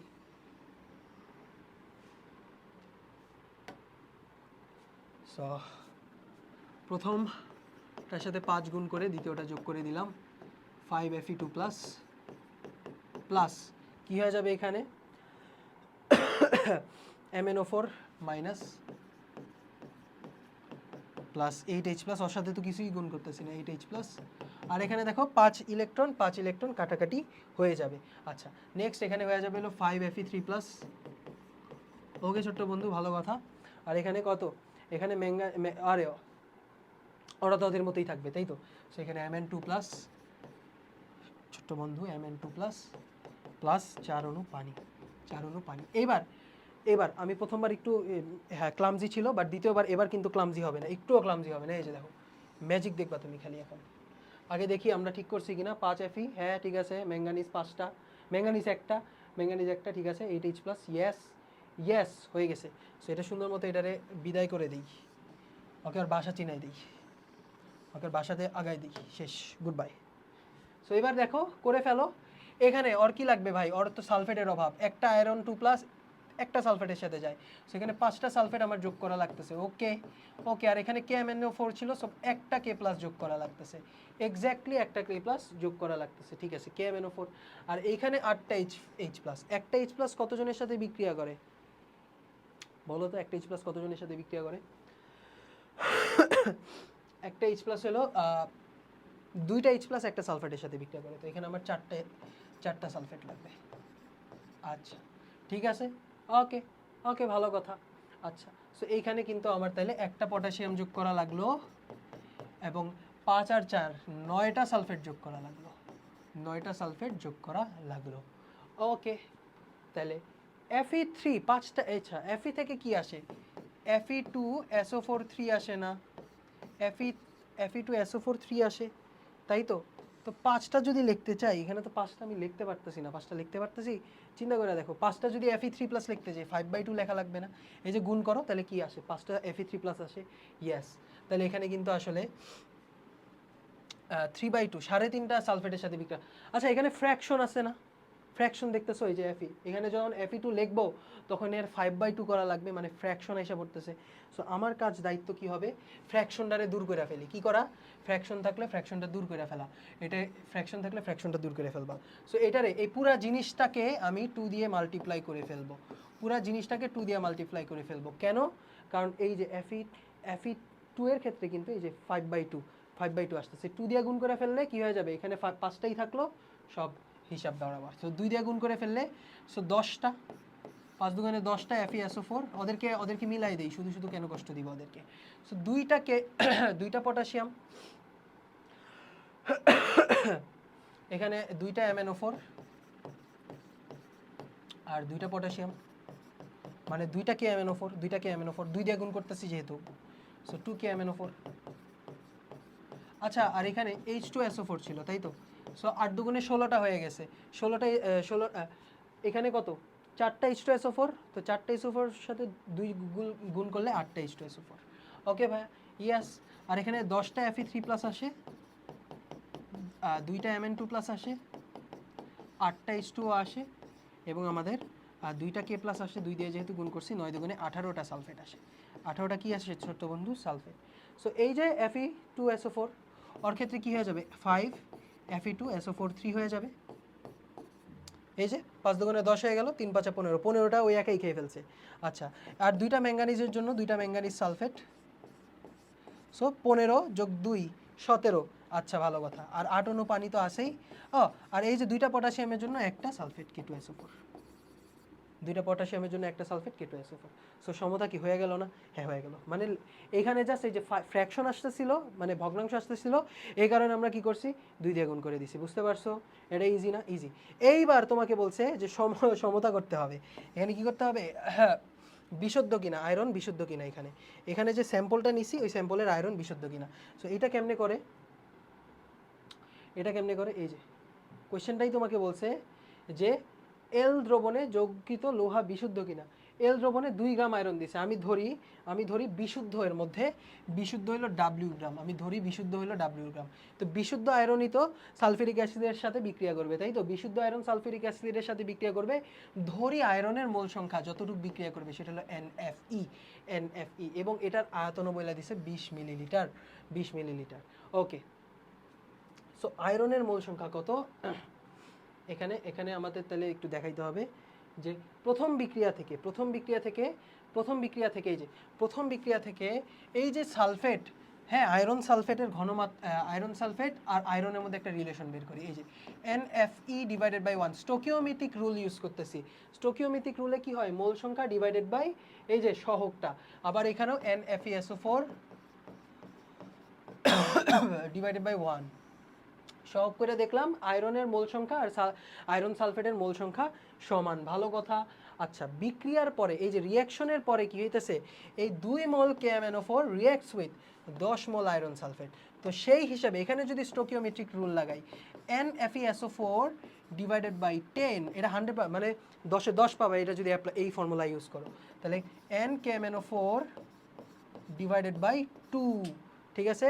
আচ্ছা, তাহলে এই যে KMnO4 আর সালফেটের রিলেশনটা আমরা কিন্তু পেয়ে গেছি। সো এখান থেকে আমরা লিখতে পারি যে FeSO4 is equal two 10/2 into NKMnO4, ঠিক আছে? তো এখানে 5 NKMnO4। সো KMnO4 এর মোল সংখ্যা কত? S ইন্টু V করে দিবা, আর এই FeSO4 এর মোল সংখ্যা পেয়ে গেলাম আমরা এখানে। আবার আমরা জানি এখান থেকে 5 ইন্টু এস এর মান কত? এখানে কত বলছে?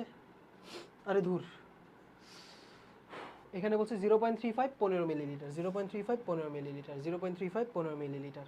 সো এখানে আমরা সুন্দর মতো লিখি 0.35 ইন্টু 15 মিলিলিটার মানে কত? 15 ইন্টু 10⁻³ করে দিলাম। তাহলে এখানে যে জিনিসটা পাইলাম এটা হলো মোল সংখ্যা। এটা হলো আয়রন সালফেটের মোল সংখ্যা।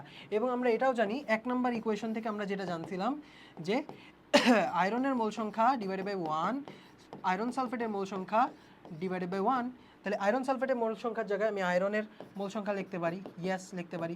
এবার ডাব্লিউ বাই আয়রনের ভর কত ভাইয়া 55.85 করে দাও, হয়ে গেছে কিন্তু খেলা, এখানে হয়ে গেছে কিন্তু খেলা। এখান থেকে তুমি আয়রনের ভর পরিমাণটা বের করে ফেললা, আয়রনের ভর পরিমাণটা বের করে ফেললা, আয়রনের ভর পরিমাণটা বের করে ফেললা। সো এই আয়রনের ভর, তাহলে এখানে আমরা পার্সেন্টেজ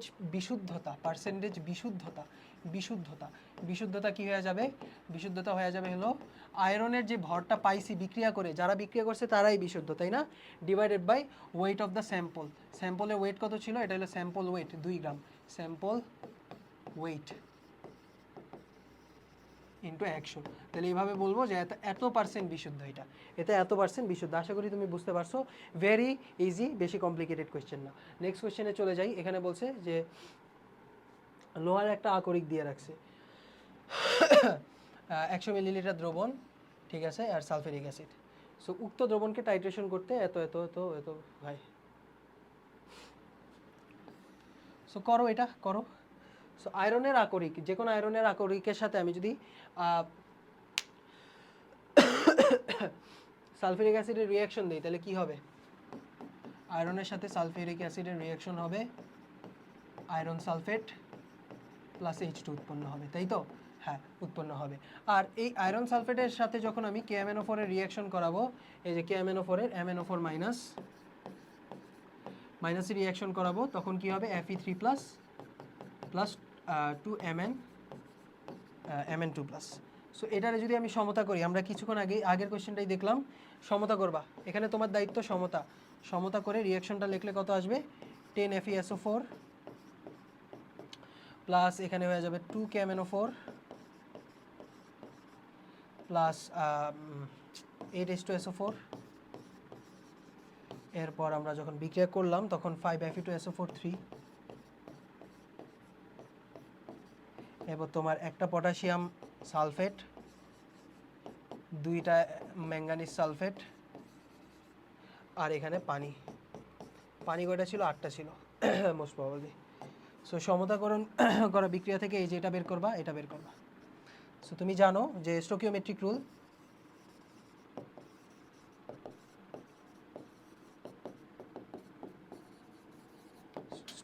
রুল অনুযায়ী আমরা কি বলতে পারি, NaFeSO4 divided by 10 is equal to NKMnO4 divided by 2। এখান থেকে তুমি আয়রন সালফেটের মোল সংখ্যা বের করবে, আর আমরা এখানে জানি NFe divided by 1 NaFeSO4 divided by 1। So এখানে এক নাম্বার রিলেশন তুমি জানো, এখানে জাস্ট রিলেশনটা করে দিবা, এখানে NaFeSO4 is equal to 10/2 NKMnO4। So এখানে 5 ইন্টু এস, এর ভ্যালু কত 0.03 ইন্টু 85, 0.03 ইন্টু 85 ডিভাইডেড বাই 1000 করে দিবা, মোল আইসা পড়ছে। উক্ত দ্রবণের, এটা হলো 100 মিলিলিটার দ্রবণ, ওই মোলের দ্রবণের 20 মিলিলিটারকে, ঠিক আছে, 20 মিলিলিটার নিয়ে আমি টাইট্রেশন করছি, ঠিক আছে, 20 মিলিলিটার নিয়ে আমি টাইট্রেশন করছি। সো এখানে আমি লিখতে পারি NFe, তাই তো। সো এখানে NFe এর মোল সংখ্যা তুমি বের করে ফেললা, তাই তো। আচ্ছা, এবার বলবা যে 20 মিলিলিটার, এটা হলো 20 মিলিলিটারের জন্য, 20 মিলিলিটারের জন্য NFe, তাহলে 100 মিলিলিটারের জন্য, আচ্ছা এটা পরে করি, আগে ভর সংখ্যা বের করি, আগে ভর বের করি। সো W ইকুয়াল টু এটা যেটা আছে এটার সাথে তুমি 55.85 গুণ করে দিবা। তো এটা কিসে এসে বললো, গ্রামে এসে বললো, এটা কিসে এসে বললো, গ্রামে এসে বললো। এটা কত, এটা কিন্তু বিশেষ দ্রষ্টব্য, এটা কিন্তু এটা হলো 20 মিলিলিটার দ্রবণ নেওয়ার পরে যেই ভরটা সেটা, অর্থাৎ 20 মিলিলিটার দ্রবণে এত ভরের আমার আয়রন আছে, এটা হলো 20 মিলিলিটারের জন্য, 20 মিলিলিটারের জন্য। তাহলে বলবা সুতরাং 20 মিলিলিটারে W গ্রাম, সুতরাং 100 মিলিলিটারে কত, W by 20 into 100, 5 into W gram. এটা হলো বিশুদ্ধ আয়রন, এটা হলো পিওর আয়রন, যেটা পিওর আয়রন। ঠিক আছে, ঠিক আছে। এবার তুমি বলবা বিশুদ্ধতা পার্সেন্ট পিওরিটি, তো বিশুদ্ধতার পরিমাণ হলো pure divided by W total 100%, 100% করে দিবা। ওকে, পারবা না ভাইয়া? পারবা না? এটা অনেক ইজি। ইয়াস, পরে কোশ্চেনে চলে যাই। পরে কোশ্চেন কি ছিল? এখানেই তো ছিল। বলছে জারক হিসাবে K2CR2 ব্যবহার করে বিক্রিয়াটির আয়ন ইলেকট্রন পদ্ধতিতে সমতা বিধান করো। ভাই এটা তুমি করতে পারবা না, এটা তুমি করতে পারবা না, এটা আমি দেখাইছি এই মাত্রই।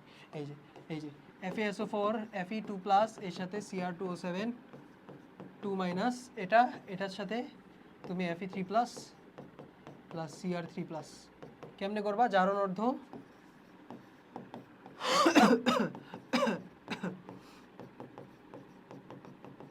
বিজারণ অর্ধ কেমনে? এখানে দুইটা ক্রোমিয়াম হবে। সবার আগে আমি সেন্ট্রাল অ্যাটমের সমতা করলাম, সেন্ট্রাল অ্যাটমের সমতা করবা। দেন তুমি কি করবা? অক্সিজেনের সমতা করবা 7 অণু পানি, আর এখানে হয়ে গেছে 14টা H+। বামে চার্জ 12, ডানে চার্জ 6, তো বাম পাশে 6টা ইলেকট্রন যোগ করে দিবা। এটা হলো 1 নম্বর ইকুয়েশন। 2 নম্বর ইকুয়েশন কি করবা ভাইয়া? 1 এর সাথে 6 1 × 6 + 2 করে দিবা, আইসা পড়বে আয়ন সমীকরণ। আয়ন সমীকরণ আসবে। ওই আয়ন সমীকরণের পর কি অ্যাড করবা তুমি এখানে বলো তো? আয়ন সমীকরণের পর দর্শক আয়ন অ্যাড করবা, দর্শক আয়ন। পারবা না? এটা তুমি পারবা, ইনশাল্লাহ পারবা, বুঝতে পারছো। পরের কোশ্চেনে চলে যাই আমরা। আবারও 3 আর 4 নং দ্রবণে সংঘটিত বিক্রিয়া। এই 3 আর 4 এর মধ্যে রিঅ্যাকশন হইতেছে। আচ্ছা, পটাশিয়াম আয়োডাইডের সাথে লঘু সালফিউরিক অ্যাসিডের বিক্রিয়া হইতেছে, দ্রবণ এটা। আর KMNO4 দ্রবণ। তাইলে 3 আর 4 যদি যোগ করো, 3 নম্বর আর 4 নম্বর পাত্র যদি যোগ করো, পটাশিয়াম আয়োডাইড থাকবে, সালফিউরিক অ্যাসিড থাকবে, মানে অ্যাসিডিক মিডিয়ামে, আর এখানে KMNO4 থাকবে। সো এখানে রিঅ্যাকশন করা লাগবে যে এখানে জারককে, ওই হলো জারক, সো ওই হলো বিজারিত হয়ে 2+ হবে, আর আয়োডিন হলো ওই যদি জারক হয় তাহলে আয়োডিনটাই জারিত করবে। সো I- ওই ইলেকট্রন দিয়ে কি হয়ে যাবে? I2 তে কনভার্ট হয়ে যাবে না? I- ইলেকট্রন দিয়ে কিসে কনভার্ট হয়ে যাবে? I2 তে কনভার্ট হয়ে যাবে। এবার লিখবা জারণ অর্ধ বিক্রিয়াতে কি হচ্ছে? I- ওই ইলেকট্রন ছাড়া দিয়ে I2+ ইলেকট্রনে কনভার্ট হয়ে যেতেছে। এখন কথা হলো, তুমি তো সমতা করো না, এখানে 2 দিবা, এখানে 2 দিবা। একটা আয়োডিন একটা ইলেকট্রন, দুইটা আয়োডিন দুইটা ইলেকট্রন ত্যাগ করে। এবার বিজারণ অর্ধে MnO4- Mn2+ এ কনভার্ট হচ্ছে। এবার তুমি অক্সিজেনের সমতা করো, 4টা পানি দেওয়া লাগতেছে। হাইড্রোজেনের সমতা করো, 8টা H+ দেওয়া লাগতেছে। চার্জের সমতা করো, এখানে 2, এখানে হলো 7, তাহলে আমার এখানে 5টা ইলেকট্রন যোগ করলে কিন্তু হয়ে যাইতেছে।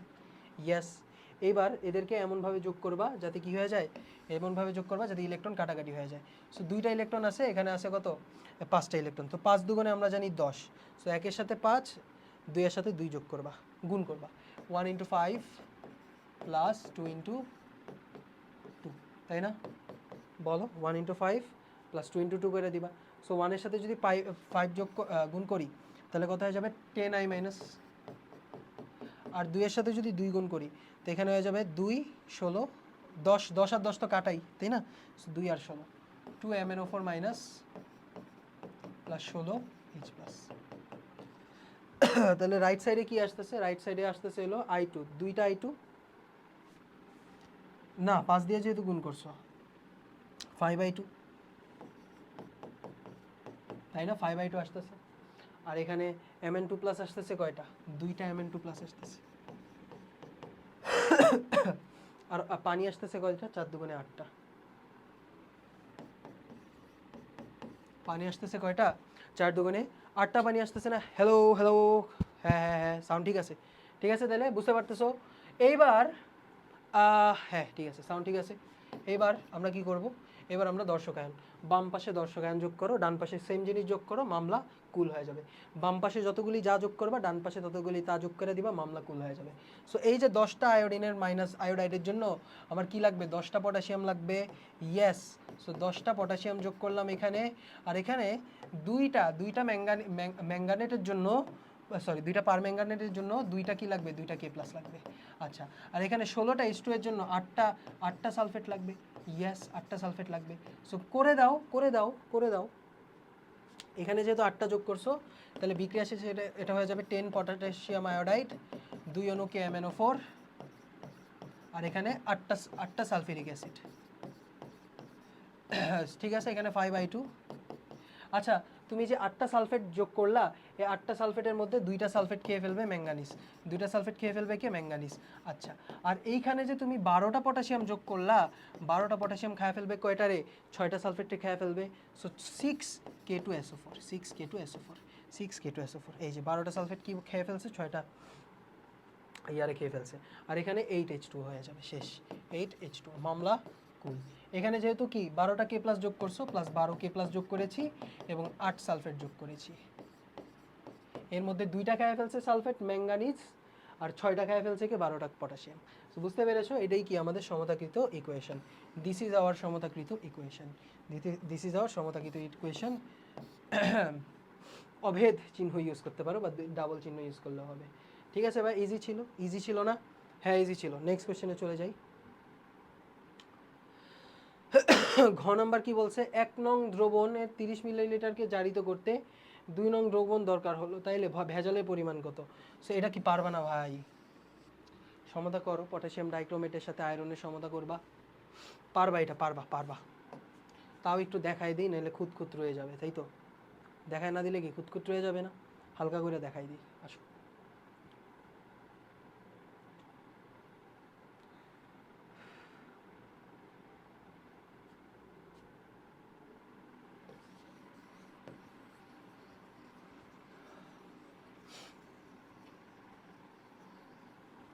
ঘ নাম্বার 1 নম্বর পাত্রে কি হইতেছে?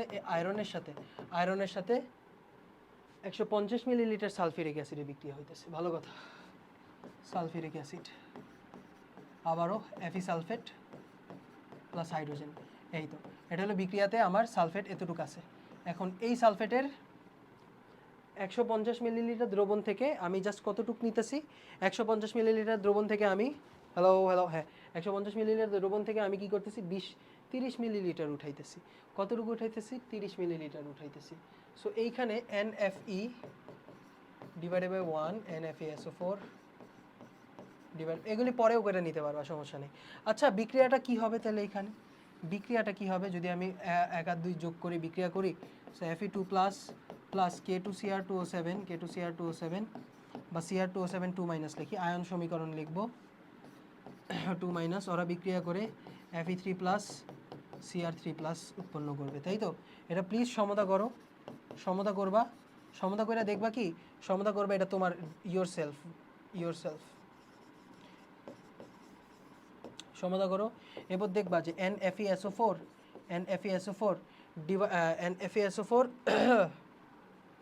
Divided by 1 is equal to K2Cr2O7 divided by 6। এই রিলেশনটা এসে পড়বে, এই রিলেশন কি আপনি ম্যাজিক থেকে পাইছেন ভাই?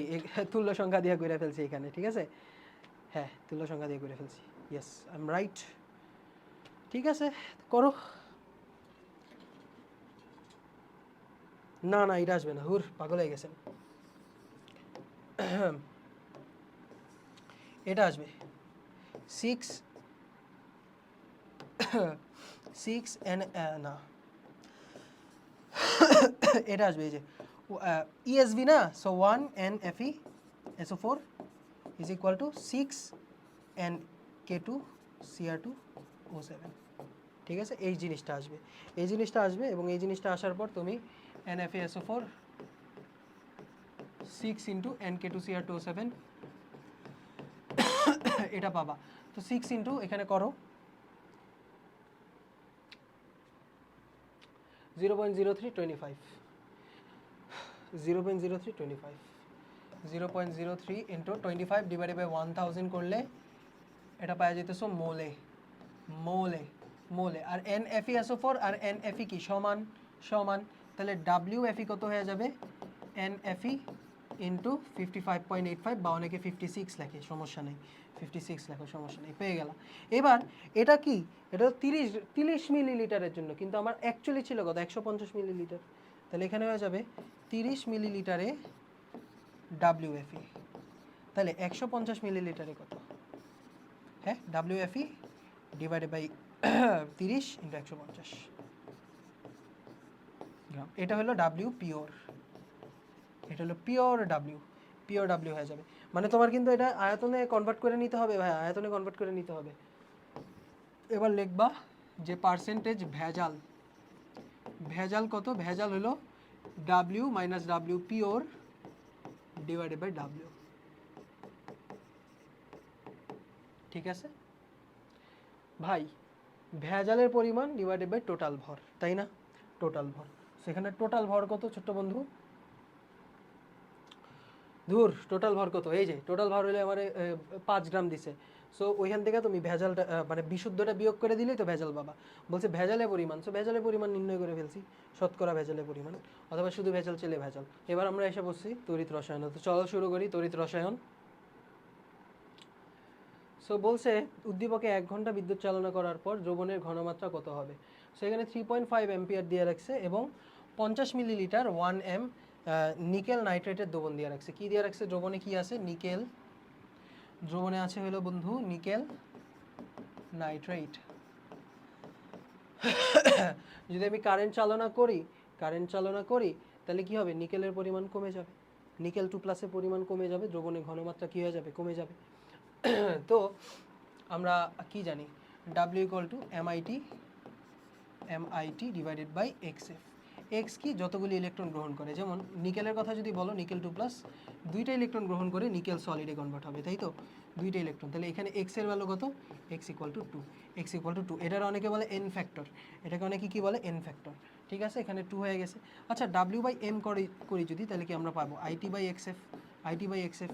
এই যে n, এটার আমরা মূল সংখ্যা বলি না? Yes, n = IT divided by XF। W = MIT/XF আর n = কত? IT/XF। তবে এটা কি n, এটা কি মূল সংখ্যা? এটা কি অ্যাকচুয়ালি মূল সংখ্যা? না, এটা মূল সংখ্যার পরিবর্তন না, কারণ এই পরিমাণ নিকেল কি নিকেল 2+ নিকেলে কনভার্ট হয়ে যেতেছে, অর্থাৎ এত পরিমাণ কমে যাচ্ছে, এত পরিমাণ কমে যাচ্ছে। তাহলে এটা কিন্তু অ্যাকচুয়ালি মূল সংখ্যার পরিবর্তন, এটা কিন্তু মূল সংখ্যার পরিবর্তন। এটাও তাহলে কি ভরের পরিবর্তন, কতটুকু খেয়ে ফেললো ওইটাই। সো কারেন্টের ভ্যালু 3.5। 1 ঘন্টা মানে কত ভাইয়া? কত সেকেন্ড? 1 ঘন্টা। এই যে 1 আওয়ার মানে হলো 3600 সেকেন্ড, 3600 সেকেন্ড। সো এটা হলো আমাদের টাইম 3600। আর এক্স এর ভ্যালু হলো 2, আর এফ এর ভ্যালু কত? 96500 ফারাডে।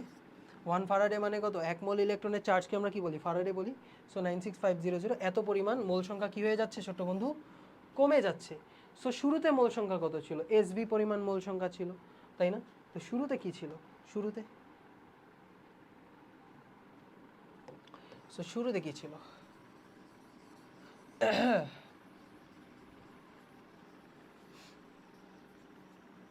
শুরুতে কি ছিল? শুরুতে মোল সংখ্যা কত ছিল? শুরুতে মোল সংখ্যা ছিল হলো এসভি, এটা হলো ইনিশিয়ালি। সো ফাইনালি কত হয়েছে? ফাইনালি হয়ে গেছে N initial minus delta N, N initial minus delta. SV মানে কত? 0.5 লিটার, সরি আগে আমি এস এর ভ্যালু হলো 1 এম, 5 লিটার করলে 0.5 মোল আসে।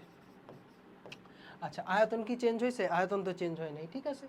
So N final minus N initial by delta N, দ্রবণের ঘনমাত্রা কত হবে? ঠিক আছে, তাহলে এই যে ঘনমাত্রা ফাইনাল হয়ে যাবে হলো ঘনমাত্রা ফাইনাল বা এস ফাইনালও বলতে পারি ঘনমাত্রা। সো এটা হয়ে যাবে হলো N final divided by V, N final divided by V. So N initial minus delta N divided by আয়তন কত? 0.5 লিটার। অ্যান্সার করে দিতে পারবা?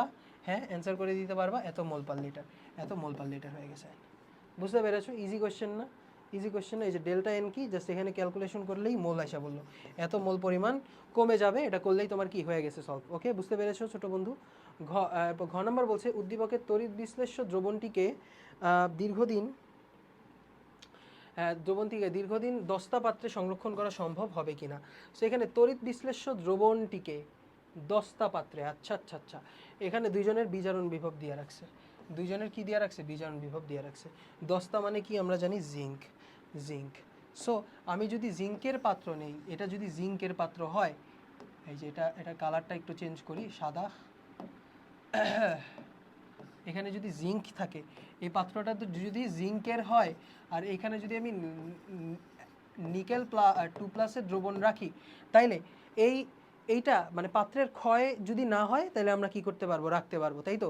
পাত্রের ক্ষয় না হলে পাত্রে আমি রাখতে পারবো। সো পাত্রের ক্ষয় হবে কি হবে না সেটা ডিপেন্ড করবে কার উপর? জিঙ্ক নিকেলকে ইলেকট্রন দিবে কি দিবে না সেটার উপর। জিঙ্ক নিকেলকে ইলেকট্রন দিবে কি দিবে না সেটার উপরে নির্ভর করবে কি পাত্রে রাখতে পারবো কি না। সো আমি দেখি তো যে ইলেকট্রন দেয় সে কি হয়ে যায়, অ্যানোড হয়ে যায় না? ইয়াস, তাহলে এখানে কিন্তু জিঙ্করে আমি পাত্রকে সবসময় অ্যানোড রাখবা, পাত্রকে সবসময় কি রাখবা, অ্যানোড রাখবা, অ্যানোড অ্যানোড রাখবা, ঠিক আছে? আচ্ছা, তাহলে আমরা এই যে এই রিয়াকশনটা যেটা হবে ইনট সেল কি হয়ে যাবে, ইনট অনেকভাবে অনেকভাবে মনে রাখে, জাবি প্লাস বিপি মনে রাখে যে অ্যানোডের জারণ ক্যাথোডের বিজারণ, এভাবে মনে রাখে। আবার অনেকে মানে আমি যেভাবে মনে রাখতাম যে বিজারণ বিভব ক্যাথোড মাইনাস অ্যানোড, এখন তুমি যেমন মনে রাখতে চাও তো আমি এভাবে মনে রাখি জাবি প্লাস ইবিবি, ঠিক আছে, বিবি। অ্যানোডের জারণ বিভব ক্যাথোডের বিজারণ বিভব।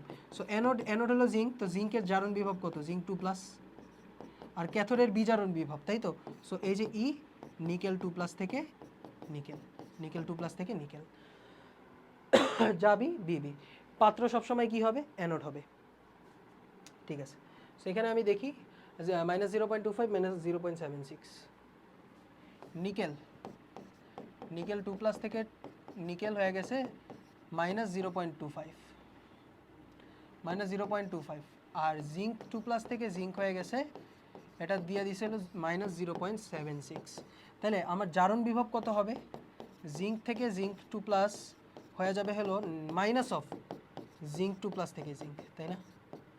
জারণ কি বিজারণের উল্টা না, জারণ বিভব বিজারণ বিভবের উল্টা। সো মাইনাসের আগে একটা মাইনাস লাগাই দিলে -0.76 প্লাস 0.76 ভোল্ট, প্লাস 0.76 ভোল্ট, এই যে পেয়ে গেছি, তো দেখেই বুঝে যেতেছে রাখা যাবে না। 0.76 প্লাস নিকেল 2+ থেকে নিকেল, সো এটা -0.25। সো এখানে বুঝতেই পারতেছো যে E nought cell is greater than 0, তাহলে কি বিক্রিয়া স্বতঃস্ফূর্ত পাত্রের ক্ষয় হবে, বিক্রিয়া স্বতঃস্ফূর্ত যদি হয় পাত্রের ক্ষয় হবে, রাখা যাবে না। ওকে ছোট্ট বন্ধু, ওকে রাখা যাবে না, ওকে ওকে ঠিক আছে, আমরা কি উল্টা করে দিছি?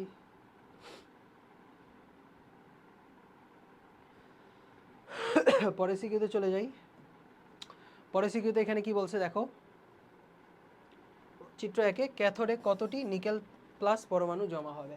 সো আমরা কি জানি W = MIT বাই XF, তাহলে N = কত, W/M বা আমরা বলতে পারি IT ডিভাইডেড বাই XF। আগে মোল সংখ্যা বের করি এবং আমরা কি জানি N = N × Na, তাই না? 1 মোল মানে হলো 6.02 × 10⁻23, তাহলে এর সাথে যদি মোল সংখ্যা গুণ করে দিই তাহলে কি টোটাল অনুসংখ্যা পেয়ে যাব।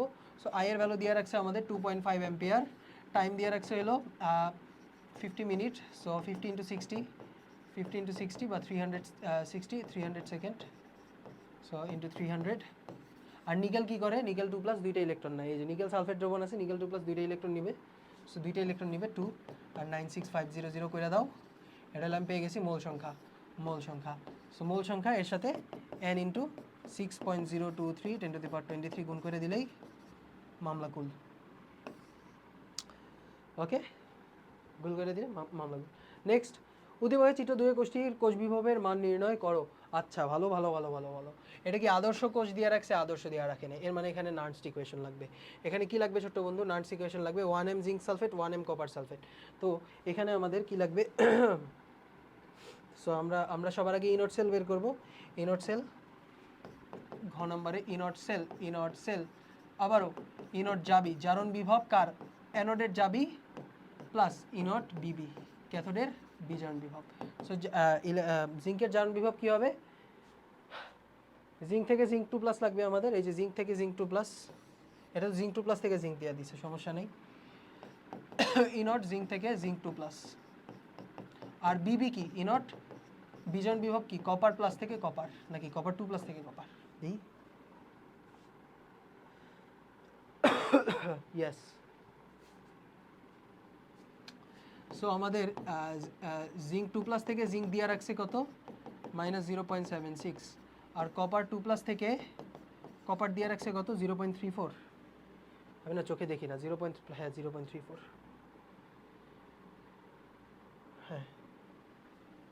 0.34। তো এটার জিঙ্ক থেকে জিঙ্ক 2 প্লাসে মাইনাস 0.76 লাগবে না, বা আমরা বলতে পারি 0.76 প্লাস 0.34। সো 4 আর 6 হলো 10 শূন্য, হাতে আছে 1, 7 3 10 আর 1 11, 1.1 ভোল্ট, 1.1 ভোল্ট। আচ্ছা, এটা আপনি কেমনে করলেন? ওই যে ইনট জিঙ্ক থেকে জিঙ্ক 2 প্লাস কত হয়ে যাবে? বিজারণ বিভবের উল্টা না? তাহলে মাইনাস 0.76 বা 0.76 ভোল্ট, তাই তো? তাই না? এটাই করে দিবা, 1.1 ভোল্ট পেয়ে গেছো ইনট সেল পেয়ে গেছো। সো এবার ই সেল কত হবে নার্নস ইকুয়েশন থেকে? ই সেল ইকুয়াল টু আমরা লিখি E cell is equal to E nought cell minus RT by X F LN. LN এখানে রিয়াকশন কোশেন্ট, তাই না? বিক্রিয়ার কি কোষ, বিক্রিয়ার কোষ বিক্রিয়া, এখানে কোষ বিক্রিয়া হবে। সো ইনট সেল হলো 1.1 ভোল্ট। এবং এখানে দেখো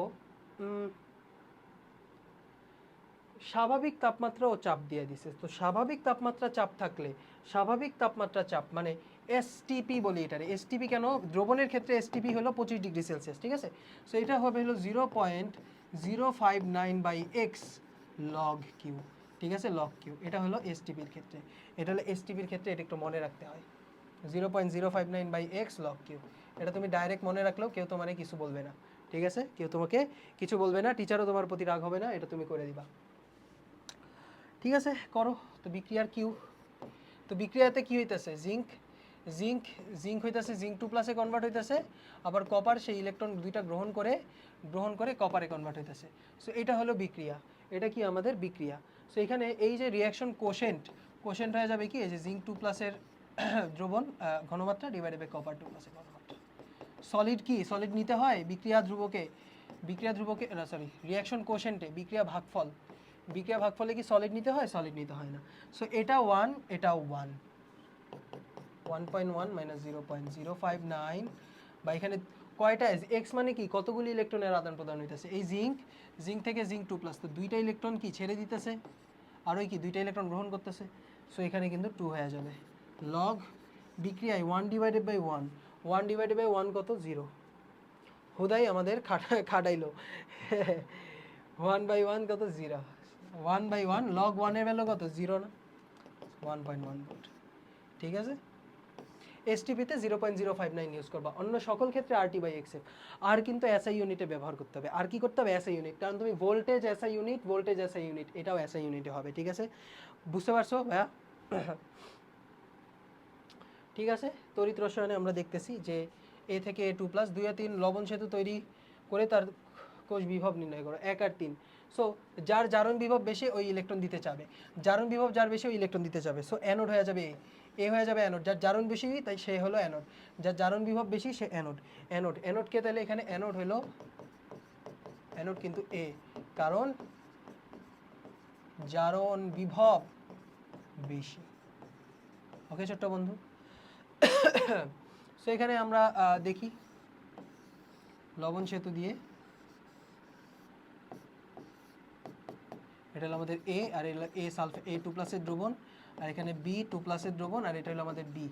সো সরি, লাগাই দাও। সো সবার আগে আমরা ইনট সেল বের করব। ইনট যাবি জারণ বিভব এর প্লাস ইনট বিবি, বিজারণ বিভব বি এর। সো জারণ বিভব এর বি এর বিজারণ বিভব, তাই না? যাবি প্লাস বিবি। সো বি এর কিন্তু বিজারণ বিভব, বি না সরি সি সি সি জারণ বিভব।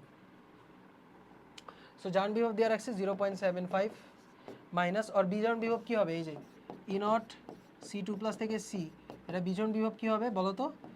মাইনাস ইনট সি থেকে সি 2 প্লাস, মাইনাস 0.35, 0.75 মাইনাস 0.35, ঠিক আছে? সো এখানে 5 শূন্য হবে 4, 0.4 ভোল্ট, 0.4 ভোল্ট। আচ্ছা, বলছে কোষ বিক্রিয়া যদি দেখাইতে বলে, কোষ বিক্রিয়া কেমনে দেখাবা? কোষ বিক্রিয়া সেল রিয়াকশন কেমনে দেখাবা? এখানে আমরা একটু লিখি সেল রিয়াকশন। আচ্ছা, সো এ থেকে কি হয়ে যেতেছে? A2 প্লাস এবং দুইটা ইলেকট্রন দিতেছে, এটা হলো জারণ বিক্রিয়া। আর কপার 2 প্লাস কি C2 প্লাস কি করতেছে, ওই দুইটা ইলেকট্রন গ্রহণ করে সি এর কনভার্ট হয়ে যেতেছে। সো যোগ করলে কি পাবো, সেল রিয়াকশন পাওয়া যাব। So A plus C2 plus থেকে A2 প্লাস প্লাস সি এ কনভার্ট হয়ে যাবে, A2 প্লাস প্লাস সি এ কি হয়ে যাবে, কনভার্ট হয়ে যাবে, A2 প্লাস প্লাস সি এ কনভার্ট হয়ে যাবে। আচ্ছা, এরপর সেল রিপ্রেজেন্টেশন কি হবে, মানে সেল গঠনটা কি হবে, গঠন হবে এরকম এরকম A2 প্লাস, তাই না, এরপর মাঝখানে কি লবণ সেতু C2 প্লাস সি, তাই না, এভাবেই তো লিখি, এ থেকে A2 প্লাস লবণ সেতু C2 প্লাস থেকে সি। ইজি না, ইজি কোয়েশ্চেন না ভাইয়া, পারবা। সেল রিপ্রেজেন্টেশন হইলো। এবার বি নির্মিত পাত্রে, বি এর পাত্রে আমি এ আর সি দ্রবণ, কোনটি দ্রবণ রাখলে রাসায়নিক বিক্রিয়ায় ক্ষয়প্রাপ্ত হবে। সো ক্ষয়প্রাপ্ত কোন কেসে হবে, এটা তোমার জিজ্ঞাসা করছে। সো ঘ নাম্বারে ট্রাই করি আমরা।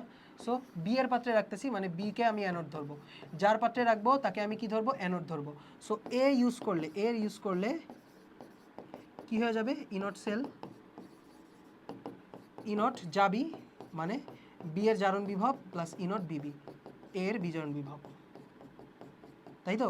বি এর জারণ বিভব কত ছোট্ট বন্ধু, বি এর জারণ বিভব হলো minus 0.4, 0.4, so 0.4।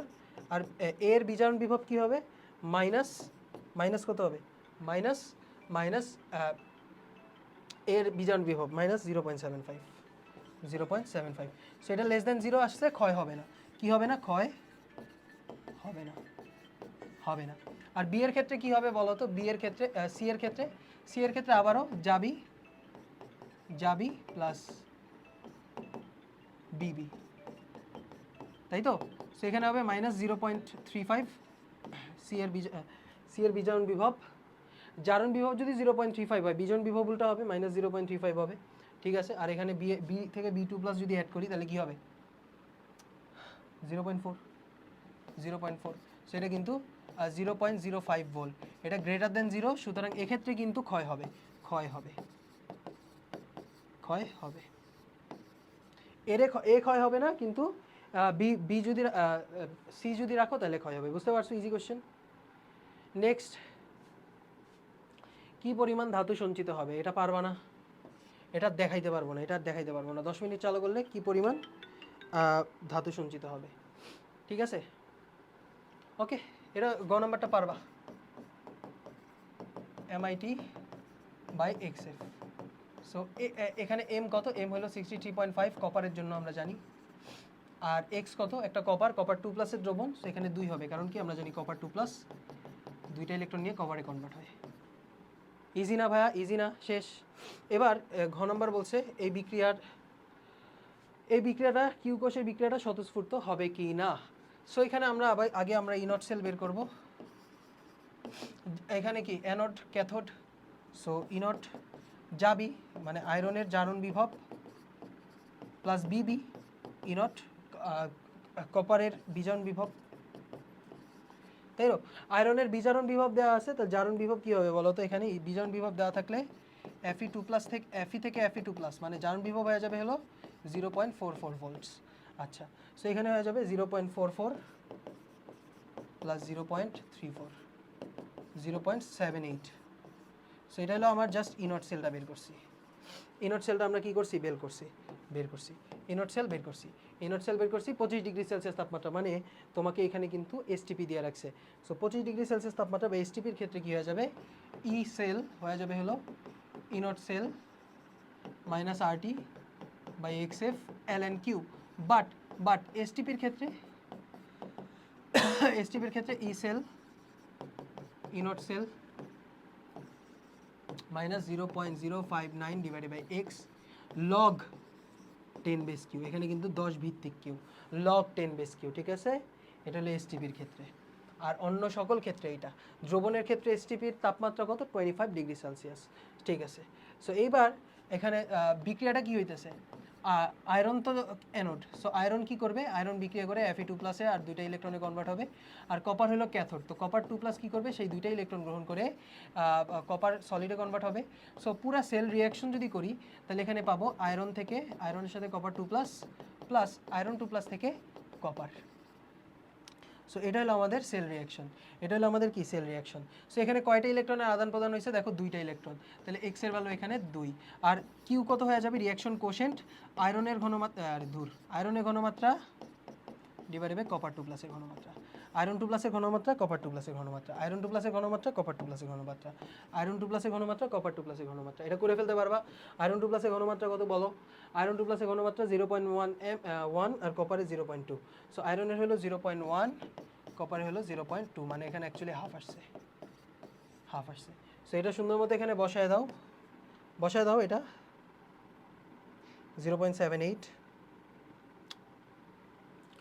0.78 minus 0.059 divided by 2 log 10 base half।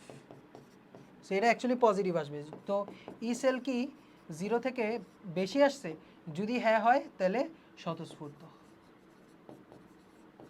আর যদি না হয় তাহলে স্বতঃস্ফূর্ত না। পারবা না, হ্যাঁ হইলে স্বতঃস্ফূর্ত, না হইলে স্বতঃস্ফূর্ত না। বুঝতে পেরেছো? ইজি কোয়েশ্চেন, এগুলি পারবা। আচ্ছা আচ্ছা, এরপর এটা ক্রোমিয়াম থেকে এটার বিভবের মান গণনা করতে বলছে। বাবারে বাবা, পটাশিয়াম ডাইক্রোমেটের বিজারণ বিভব দিয়ে রাখছে 1.33। আচ্ছা, এখানে অ্যাকচুয়ালি আয়রনের বিজারণ বিভব দিয়ে রাখছে, আয়রনের বিজারণ বিভব মানে আয়রন 3+ থেকে আয়রন 2+, এখানে বিজারণ বিভব দিয়ে রাখছে আয়রনের। ঠিক আছে, আয়রনের বিজারণ বিভব দিয়ে রাখছে ঠান্ডা মাথায়। ওকে, বলছে এই এ পাত্রে আমার এই সেলটা ই সেল নির্ণয় করতে। সো ক্রোমিয়াম 2O7 2-, এখান থেকে কি হয়ে যাবে 2Cr3+, আমরা জানি সেন্ট্রাল অ্যাটম সমতা করলাম। এরপর আমরা অক্সিজেনের সমতা করব 7টা পানি দিয়ে, তো 7 দুগুণে 14টা H+, তাহলে বাম পাশে থাকবে। আর এখানে ইলেকট্রন কয়টা থাকবে বলো তো ছোট্ট বন্ধু, ইলেকট্রন কয়টা থাকবে, ইলেকট্রন কয়টা থাকবে, ইলেকট্রন কয়টা থাকবে, এখানে 12 চার্জ, এখানে 6 চার্জ, তাহলে এখানে 6টা ইলেকট্রন থাকবে। ঠিক আছে, সো বলছে এই যে এই বিক্রিয়াটার বিভবের মান গণনা করতে বলছে। আগে আমি দেখি ইনট সেলটা বের করি। ইনট সেল তো বলেই দিছে, ইনট সেল তো বলেই দিছে আমার 1.33 ভোল্ট, 1.33 ভোল্ট। এই যে এটা বিজারণ বিভব না, এই যে বিজারণ বিভব বলে দিছে, ভালো কথা। বাট ই সেল কত হবে, ই সেল কত হবে, ইনট সেল তাপমাত্রাও বলে দিছে আবার এখানে 25 degree Celsius, so 0.059 divided by কয়টা ইলেকট্রনের আদান প্রদান হয়েছে, এই যে 6টা, এক্স এর ভ্যালু কত 6, এখানে x = 6, so 6 log 10 base Q, log 10 base Q. এই বিক্রিয়ার তুমি ইয়া বের করবা, এই বিক্রিয়ার জন্য বের করো কিউ, কিউ রিঅ্যাকশন কোশেন্ট কি হবে, ক্রোমিয়াম 3+ এর স্কোয়ার, ক্রোমিয়াম 3+ এর square square divided by H+, এর উপর পাওয়ার থাকবে 14, H+ এর উপর পাওয়ার থাকবে 14। আরে ভাই H+ কি অ্যাকুয়াস না, H+ এর ঘনমাত্রা তো এগুলি সব অ্যাকুয়াস।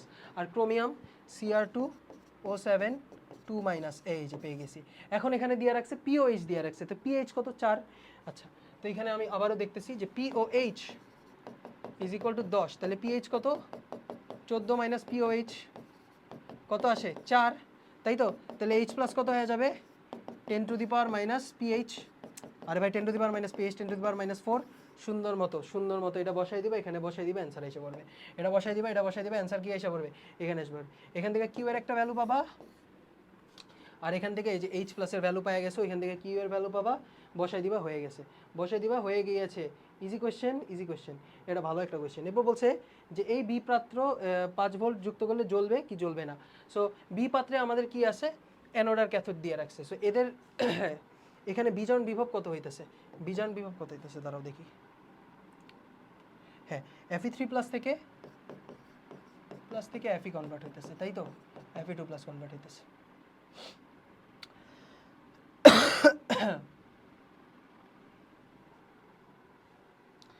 আচ্ছা,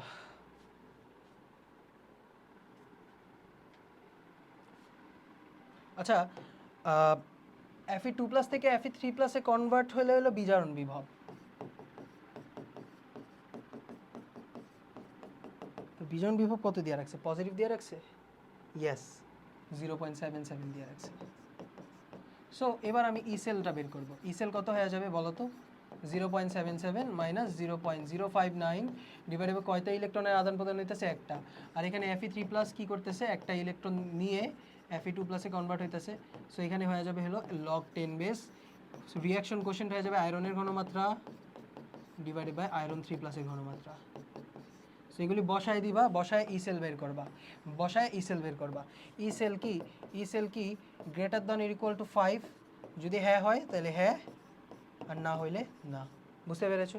easy question. Thank you so much. আজকে আমরা এতটুকুই করবো, প্র্যাকটিস করো ভালোভাবে, ইনশাল্লাহ পারবা। আসসালামু আলাইকুম সবাই।